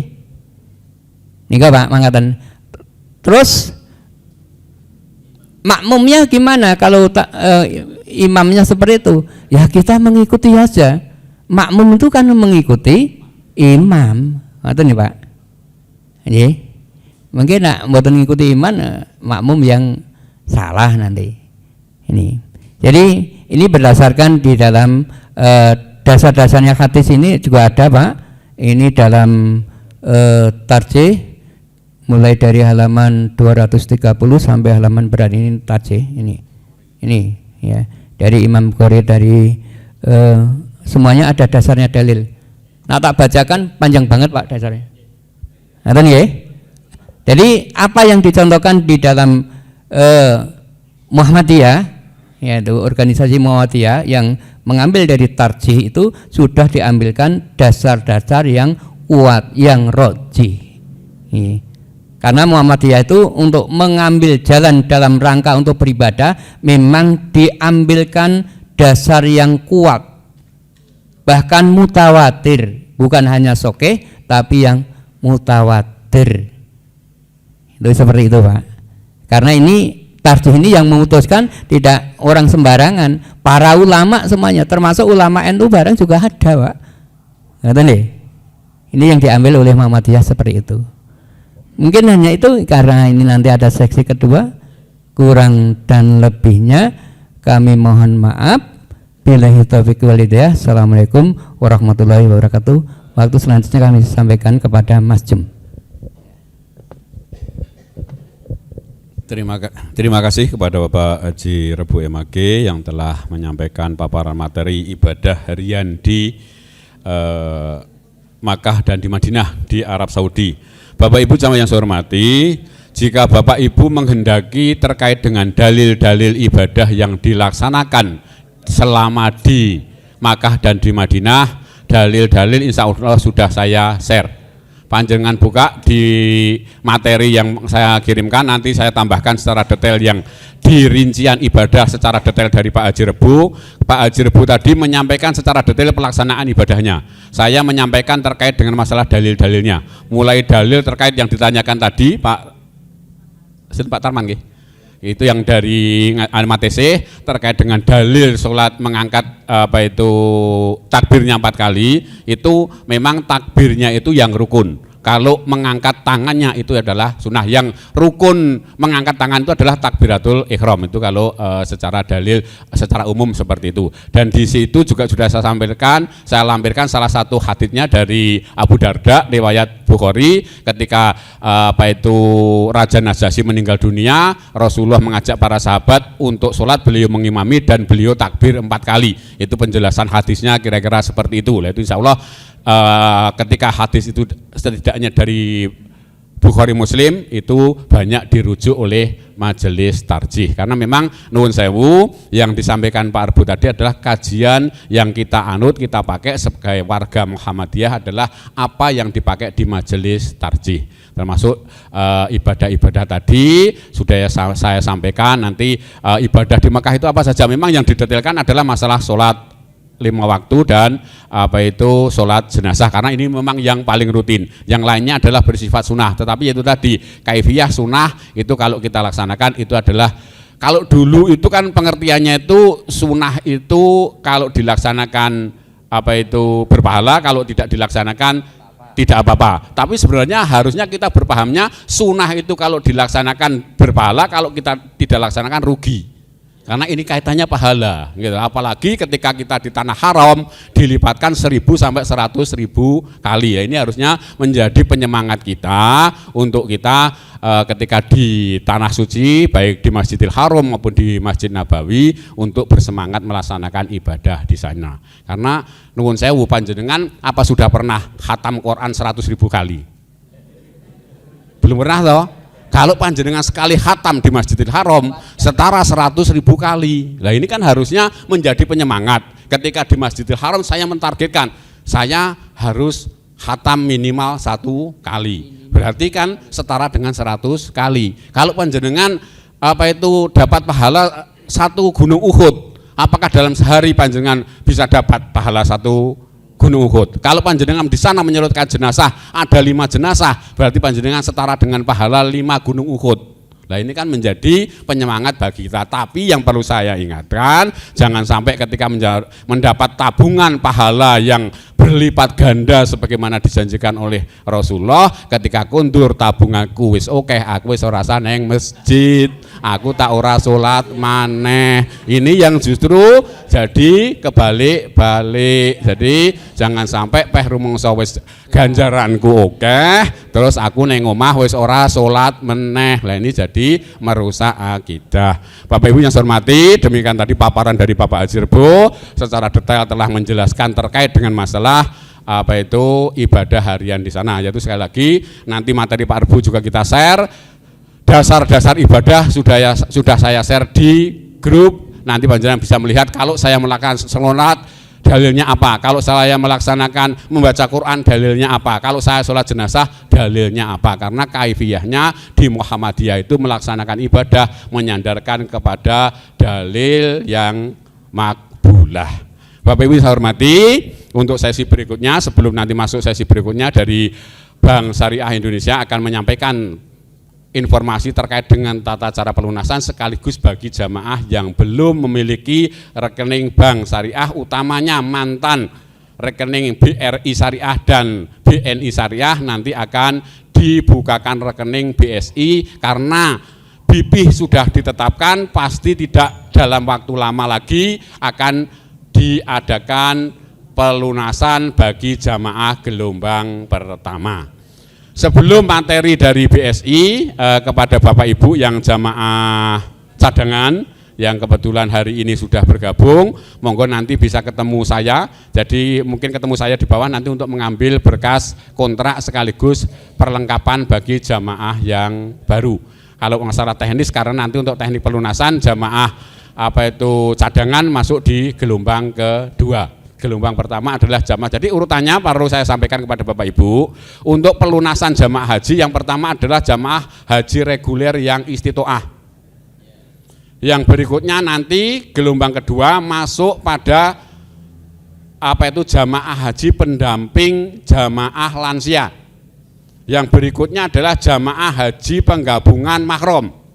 Terus yang berikutnya adalah jamaah haji cadangan. Maka urutannya memang seperti itu. Jadi nanti reguler yang istitoah dulu, berikutnya nanti adalah jamaah pendamping lansia, jamaah pendamping mahram, baru nanti jamaah lansia cadangan melakukan pelunasan. Tapi dari Bapak Ibu jamaah cadangan yang bergabung di KBH Zamzam saat ini adalah jamaah yang sudah konfirmasi ke Kementerian Agama. Memang sebelum kami terima di sini, kami sarankan untuk datang ke kantor Kementerian Agama dulu memastikan sebagai cadangan itu saya besok bisa berangkat atau tidak. Nah, karena dinyatakan dari Kemenak untuk ikut manasik, berarti adalah jamaah yang dipastikan cadangan yang bisa berangkat. Perlu saya informasikan, tahun 1445 Hijriah atau tahun 2024 kemarin, jamaah cadangan yang diberangkatkan ada 90 jamaah. Nah, ini makanya peluang jamaah cadangan ini masih cukup besar. Bapak Ibu, saya kira demikian untuk sesi 1. Terima kasih kepada Bapak Haji Rebo yang telah menyampaikan paparan materinya. Berikutnya kepada BSI, monggo waktu kesempatan saya haturkan. Nanti panjenengan kenalan sendiri, memperkenalkan sendiri, monggo silahkan nanti bisa ditemani dengan Pak Nur untuk penyampaian materi terkait nanti apabila ada administrasi yang diperlukan bagi jamaah yang akan membuka rekening Bank Syariah Indonesia.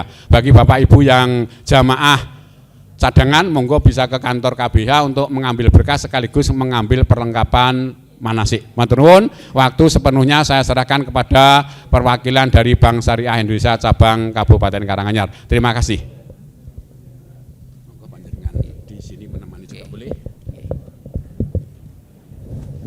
Kantornya pun ngerti apa Pak? Bonjot, ya kantornya pun bonjot BS ini ku, ler margi, ya.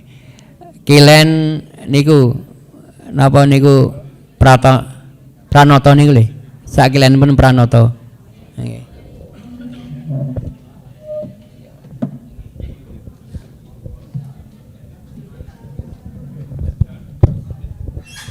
Assalamualaikum warahmatullahi wabarakatuh. Sebelumnya perkenalkan, nama saya Singgi dan rekan saya Mbak Rica. Kami dari Bank Syariah Indonesia KCP Karanganyar. Jadi di sini kita nanti akan sedikit menginformasikan untuk cara nanti untuk pelunasan haji dan migrasi. Ketika waktu awal Bapak Ibu pendaftaran haji itu masih menggunakan bank konvensional ya. Jadi belum ke Bank Syariah. Karena kan yang setelah pertengahan di awal-awal itu kan dari pemerintah mewajibkan untuk pendaftaran haji harus melalui bank syariah seperti itu. Nah, kebetulan salah satunya dari BSI itu Bank Syariah Indonesia kita sudah bisa dan telah bekerjasama dengan Kemenak untuk pendaftaran haji. Jadi sedikit profil dari Bank Syariah Indonesia. Bank Syariah Indonesia itu adalah sebelumnya adalah bank lama ya Bapak Ibu ya. Jadi gabungan dari 3 bank. Yang pertama adalah Bank Mandiri Syariah, Bank BRI Syariah dan Bank BNI Syariah. Jadi penggabungan 3 bank itu bukan dikarenakan kinerja banknya mengalami penurunan, tapi mengalami kondisi keuangan yang cukup baik. Jadi visi pemerintah itu ketika waktu masa pemerintahan yang Jokowi itu menginginkan salah satu bank syariah Indonesia yang dengan aset terbesar, jadi seperti bank di Malaysia. Kok kenapa dengan aset besar? Karena apabila bank memiliki aset besar di atas 200T, itu apabila ada gejolak ekonomi, dia tidak akan terganggu dalam pengelolaan dananya. Jadi contoh kayak krisis 98 itu banyak beberapa bank yang kolab atau tutup karena memiliki aset yang rata-rata di bawah kurang dari 200T. Jadi apabila bank memiliki aset 200T, insya Allah Bapak Ibu aman dalam menyimpan dananya di bank tersebut. Jadi sedikit profil dari Bank Syariah Indonesia. Jadi kemudian yang kedua adalah untuk migrasi ya Bapak Ibu ya. Jadi kita di sini punya tabungan haji. Kelebihan tabungan haji di Bank Syariah Indonesia itu adalah tabungannya pembukaan awalnya cukup 100.000, dan yang kedua tidak ada administrasi tapi dapat bagi hasil Bapak Ibu. Karena apa? Karena kan mengingat untuk berangkat haji itu kan masa tunggunya lumayan lama Bapak Ibu ya. Apalagi yang tahun ini kalau daftar itu kemarin di tahun 2024 itu masa tunggunya sekitar 30 tahunan. Dan nanti kita nggak tahu kalau di 2005 pendaftarannya masih berapa masa tunggunya. Kemudian untuk syarat migrasi haji itu nanti Bapak Ibu cukup datang ke Bank Syariah Indonesia KJP Karanganyar atau nanti bisa dibantu dengan kita. Jadi syaratnya cuma KTP aja dan dana sebesar 100.000 karena itu nanti untuk pembukaan awalnya. Kemudian nanti kalau untuk pelunasan hajinya itu sebenarnya kita ada dua cara Bapak Ibu. Jadi bisa nanti datang langsung ke Bank Syariah Indonesia KJP Karanganyar atau menggunakan mobile banking atau Beyond. Jadi mobile banking itu adalah salah satu aplikasi yang di HP.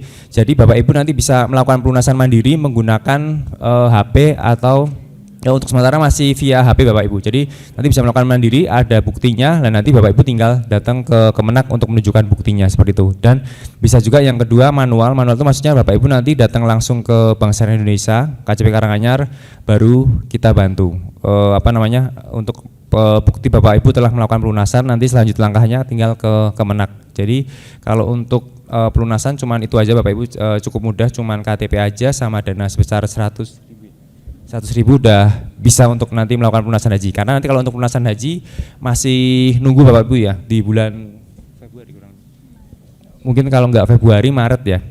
Karena kan nanti ketok palunya baru muncul nanti untuk pelunasannya sebesar berapa. Karena kan biasanya kalau untuk pelunasan itu mepet ya di hariannya. Ya sesuai embarkasinya nanti. Dan nanti juga bisa juga Bapak Ibu, kalau Bapak Ibu nanti udah buka tabungan Bank Syariah Indonesia yang tabungan haji itu, kalau udah ada dananya dimasukkan dulu nggak apa-apa. Lah kan nanti tinggal pelunasannya berapa, tinggal nambahnya kurangnya berapa, seperti itu. Karena kan tadi seperti yang di awal untuk tabungan haji di kita kelebihannya dia nggak ada administrasinya sama sekali, seperti itu. Kemudian nanti bisa juga Bapak Ibu buka dulu mungkin mobile bankingnya yang di HP. Kalau nggak mau antri bisa melakukan pelunasan di rumah seperti itu. Karena kan cukup pakai HP aja udah bisa. Atau mungkin kalau masih bingung mungkin bisa nanti ngajak anak atau saudaranya, nanti kita bantu untuk cara pelunasannya seperti itu. Jadi nggak perlu jauh-jauh datang ke bank, nggak perlu ngantri, di rumah aja tinggal duduk manis nanti bisa melakukan pelunasan seperti itu Bapak Ibu.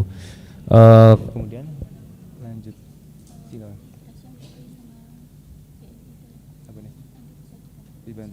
Oh, iya. Sama untuk mungkin Bapak Ibu yang pertama juga mungkin waktu pendaftaran haji kan ada yang melalui BRI konvensional atau BNI yang konvensional, BRI Syariah itu nanti bisa kita bantu Bapak Ibu. Itu kalau itu nanti nggak perlu buka tabungan ya, nanti tinggal datang aja ke BSI, nanti kita bantu untuk migrasinya seperti itu. Kalau yang Syariah, karena kan BSI itu kan gabungan dari 3 bank yang tadi saya sebutkan di awal, BNI Syariah, BRI Syariah, dan Mandiri Syariah. Kalau dulunya dari BNI Syariah atau BRI Syariah nanti tinggal datang aja bisa, nanti langsung kita bantu seperti itu. Kalau yang menyiapkan KTP dan uang 100.000 itu apabila Bapak Ibu sebelumnya di yang mandiri aja atau BNI aja atau BRI yang konvensional baru seperti itu Bapak Ibu. Mungkin sampai sini ada yang mau ditanyakan? Oh ya, mungkin Bapaknya dulu mungkin.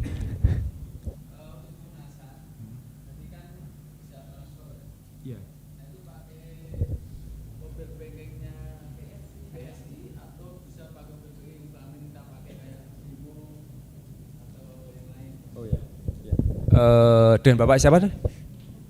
Pak Murdono ya? Ya, jadi gini Pak Murdono, nanti kalau untuk pelunasan itu kan dia wajib menggunakan tabungannya Bank Syariah Indonesia. Kan ketika nanti Bapak tadi tabungannya dari mana Pak? BRI Syariah. Oh ya. Oh ya, jadi kan nanti kan kalau dari BRI Syariah nanti kita bantu dulu kan nanti untuk migrasinya, kemudian Bapak kan nanti harus buka untuk apa namanya aplikasi yang mobilnya itu. Nanti setelah pakai Bapak menggunakan Bion, nama aplikasi kita kan namanya Bion Pak. Bion, lah nanti setelah menggunakan Bion itu baru bisa seperti itu. Jadi nanti Bapak harus apa namanya kita bantu lagi untuk download aplikasi yang baru.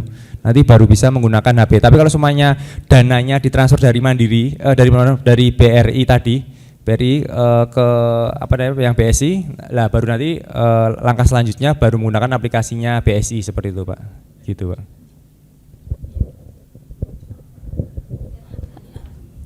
Sebentar.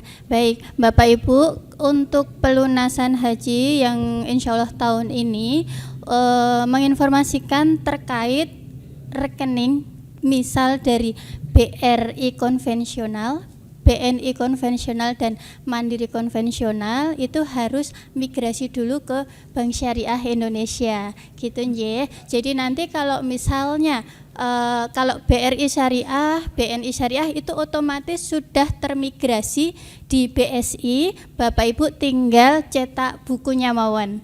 Gitu nggih, itu dananya otomatis terlimpahkan di BSI. Jadi kalau untuk pelunasan itu tinggal nanti besarnya pelunasan berapa, tinggal ditambahin saldonya ke rekening tersebut.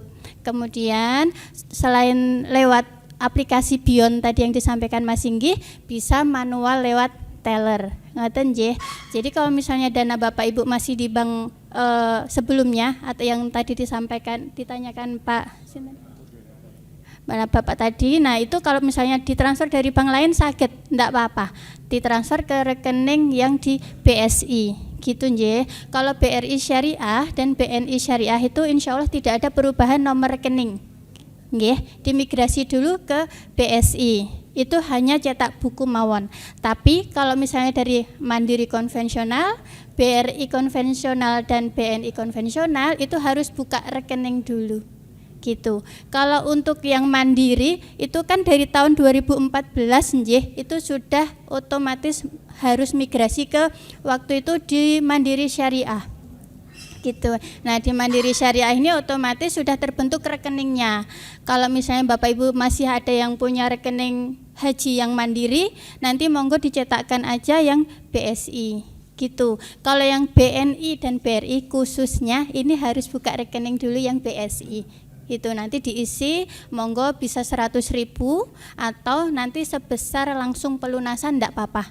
Nabung dulu sedikit-sedikit, nanti untuk pas pelunasan tinggal auto debit dari rekening, gitu nggih. Gitu. Ada yang ditanya? Nggih, Ibu Priwon. Nggih.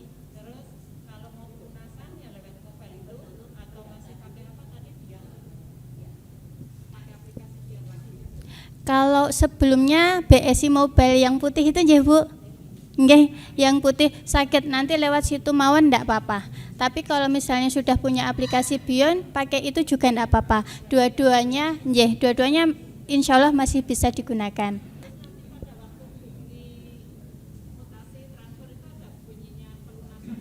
Nggih, nanti di sistem mobile banking kami itu ada menu pembayaran pelunasan haji atau umroh. Nanti Ibu klik yang pelunasan haji, kemudian masukkan nomor porsi. Itu nanti sudah ada petunjuknya. Kalaupun nanti di rumah terkendala, kalau misalnya mau ke bank boleh, silahkan, nanti tetap kita bantu Bu. Dari security itu sampun paham. Nanti biasanya kalau pelunasan itu kan rame banget, antriannya banyak. Kalau misalnya lewat HP mawon di rumah, yang penting saldonya cukup nggak masalah. Nanti tinggal dicetakkan mawon di teller atau langsung ke Kemenak, nggak apa-apa. Otomatis bukti-buktinya itu masuk ke email Bu. Gitu. Sami-sami. Ada lagi? Pripun Pak?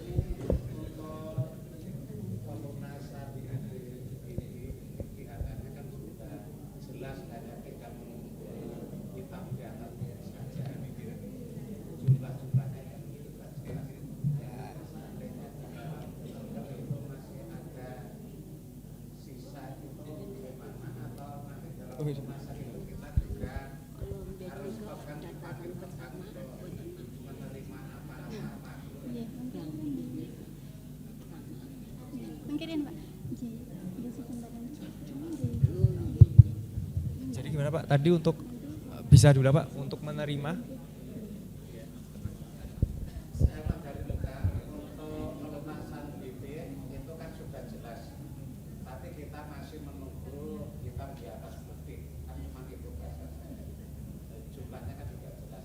Nah, seandainya kita masih sekarang ya hijau dan sebagainya, pada akhirnya itu kan mungkin setelah kita tampilan kita berhenti.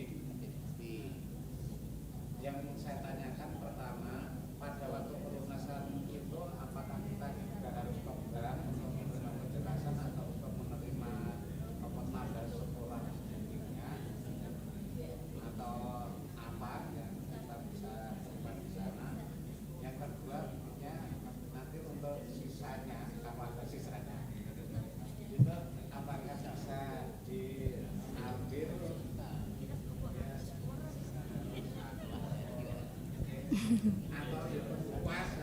Nggih. Nggih, saged Pak. Nanti kalau misalnya ada sisa di rekening hajinya saged diambil, enggak apa-apa, boleh. Nanti kalau misalnya biasanya kalau setelah berangkat haji boleh ditutupnya setelah 1 atau 2 bulan rekeningnya, nggih. Kalaupun belum ditutup rekeningnya masih bisa dilanjutkan, siapa tahu ke depannya bisa umroh lagi, nggih. Nanti itu bisa dipakai. Enggak apa-apa, Pak. Nanti ditutup atau ditarik saged. Ngoten. Ada lagi? Sampun. Oh nggih, pripun, Pak? Mandiri konvensional atau syariah? Mandiri konvensional atau mandiri syariah, Pak?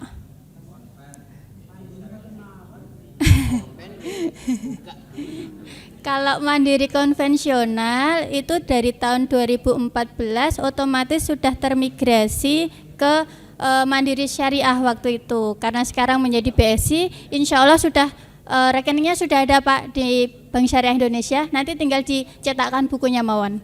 Tapi nanti tetap kita cek dulu baik KTP, nanti KTP kita cek, kalau misalnya sudah terbit nomor rekening tinggal pengaktifan mawon, minimal 100.000 gitu. Tapi kalau misalnya mau disesuaikan dengan saldo yang nanti waktu mau berangkat pinten, ya enggak apa-apa. Atau nyicil nabung dulu, ya enggak apa-apa. Gitu. Nanti kalau misalnya untuk yang belum migrasi, kontak saya sudah ada di Pak Ju. Nanti monggo kalau misalnya di enten grupnya aja Bapak. Nah nanti bisa nanti nomor HP saya di share di grup KBIH Zamzam. Kalau misalnya ada yang tanyakan, monggo lewat WA Japri mawon, enggak apa-apa. Nggih, nanti bisa kita bantu kirim KTP mawon, Bapak Ibu, KTP mawon, kemudian nama ibu kandung, nomor HP sama alamat email mawon, nanti kita bantu bukakan rekening hajinya.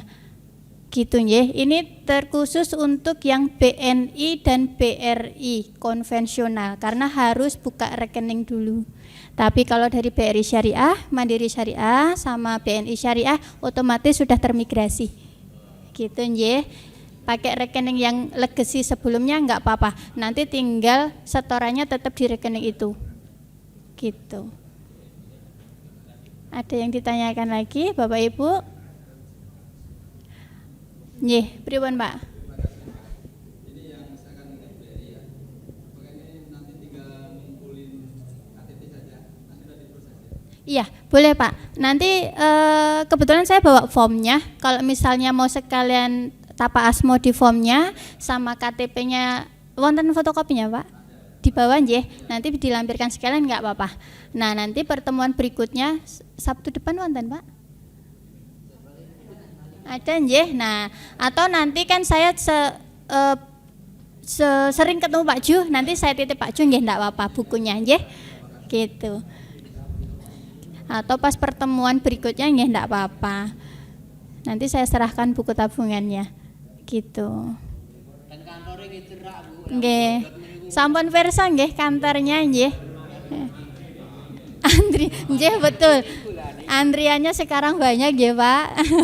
Nggih. Nanti monggo WA mawon ndak apa-apa. Nggih.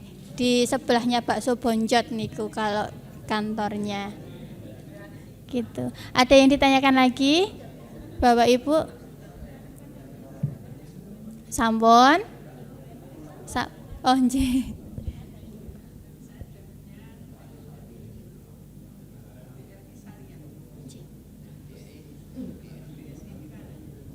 Kalau BRI Syariah sampun termigrasi Bu ten BSI, jadi nanti tinggal cetak buku mawon. Nggih, rekeningnya tidak berubah. Nggih, gitu. Sami-sami. Oh nggih, kalau misalnya rekeningnya BRI sama BNI masih ada, itu sakit ditutup enggak apa-apa. Kalau misalnya masih ada saldonya kan lumayan nggih, ditarik nanti dialihkan ke yang rekening haji yang BSI. Gitu.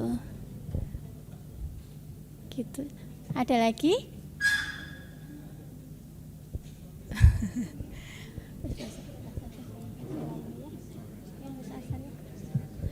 Bapak Ibu, ada lagi yang ditanyakan?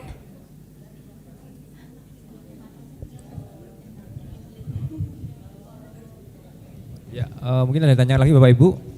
Mungkin nanti kalau semuanya masih ada yang mungkin di sini mungkin belum kepikiran mau tanya apa, mungkin kalau pas di rumah baru kepikiran mau tanya apa, nanti Bapak Ibu bisa langsung datang ke kantor kita saja Bapak Ibu ya. Nanti di PSI Karanganyar di samping Bakso Mbojot itu. Nanti kita bukanya itu dari jam 8 pagi sampai jam 4 sore. Jadi ketika nanti Bapak Ibu ternyata di rumah masih ada kendala atau pertanyaan, bisa langsung datang aja ke sana, nanti bisa dibantu di bagian customer service Bapak Ibu ya. Kalau untuk nanti migrasi haji atau yang dari Bang Konven tadi harus migrasi itu nanti juga sama prosedurnya, datangnya ke customer service seperti itu Bapak Ibu.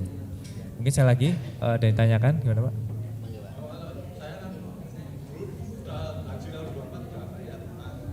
Ya. Oh jadi gini, ini enggak, karena kalau haji itu kan awalnya kan dapat 25 juta itu kan porsi dulu Bapak Ibu, Bapak. 30. Yang udah berangkat kemarin? Lunasan tapi tidak bisa berangkat. Oh nggak bisa. Oh nanti ini. Kalau gitu nanti biasanya kan masuknya ke cadangan Pak ya? Maksudnya ke cadangan jadi kan nanti nunggu dulu. Udah lunas? Udah lunas kok. Iya. Oh. Cadangan 24, ya makanya kan nanti yang 24 ternyata dia berangkat dan untuk ini. Oh ya, biasanya nanti ini Pak, kan nanti biasanya muncul datanya juga, itu nanti perlu tambah atau enggak gitu. Nanti kalau semuanya pun tambah nanti harus datang ke bank sama kayak pelunasan, nyetornya tapi kekurangannya aja. Seperti itu, ada yang seperti itu, tapi kalau ternyata pas datanya keluarnya agak ada perubahan ya cukup pakai yang lama. Seperti itu. Biasanya nanti kan cetak lagi buktinya yang baru Pak. Kan nanti kan kita datanya ada. Biasanya kita nanti datanya ada dari Kemenak, biasanya kita bantu WA juga. Seperti itu. Gitu Pak. Gimana? Saldonya kurang? Iya, biasanya. Iya, biasanya nanti tetap tinggal nunggu aja sih Pak. Biasanya ada yang seperti itu. Nanti kita kan juga dapat data juga. Biasanya kita bantu WA juga. Lah nanti biasanya cuman cetak ulang buktinya tinggal datang ke Kemenak. Biasanya seperti itu. Gitu. Nanti biasanya nunggu info aja sih Pak. Kalau yang udah lunas tapi belum berangkat atau dananya masih sisa kan seperti itu bisa. Jadi itu nanti untuk teknisnya nanti nunggu informasi selanjutnya. Kan biasanya nanti dari Kemenak ngabarin, dari kita juga dapat data, kita ngabarin juga gitu. Seperti itu.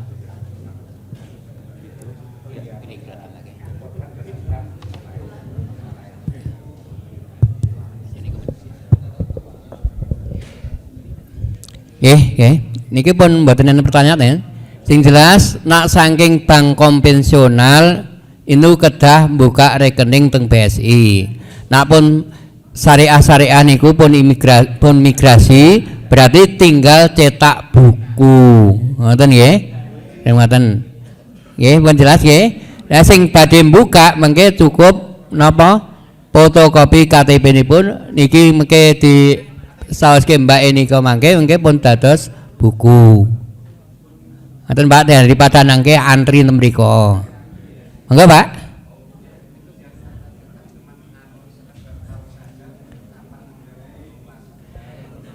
Ya kita menunggu Pak, nanti kejelasannya dari Kemenak. Mungkin itu kan pelunasannya yang jelas nunggu per embarkasi niku benten-benten masalahipun. Nggih nenggo saking nikurin. Antara Aceh kali Jawa Tengah pun benten mangke, Jawa Tengah kali Jawa Timur pun benten malih mangke. Per embarkasi niku pelunasannya benten Pak. Nenggo niku, walaupun saking pusat sudah ditetapkan sakenten, tapi per embarkasi jauh dekatnya niku berbeda. Ngentosi ngoten nggih Pak nggih. Sampun mboten enten nggih? Nak pun mboten kula tutup.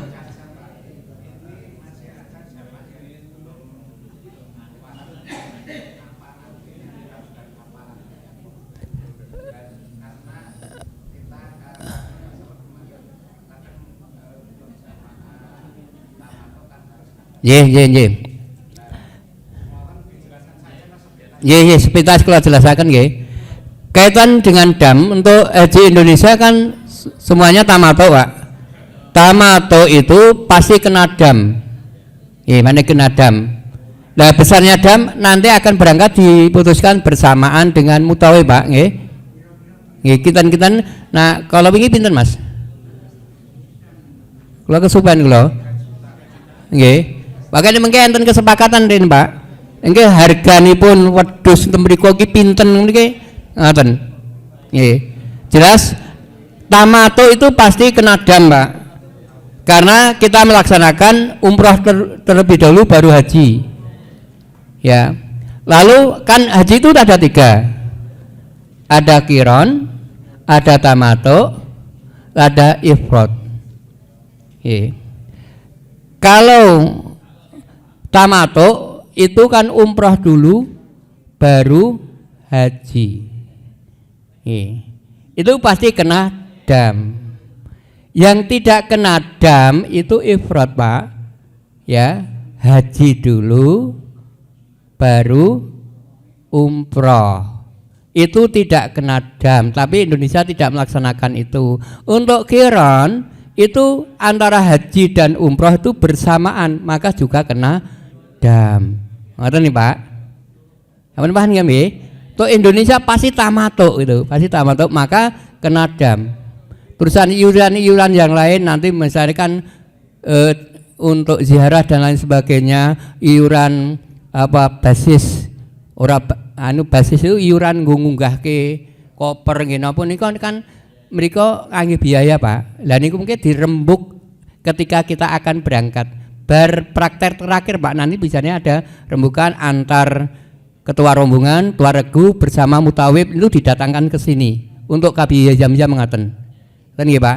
Biar mungkin jelas mboten enten pertanyaan malih. Mangkaten. Sampun? Bapak Ibu nggih?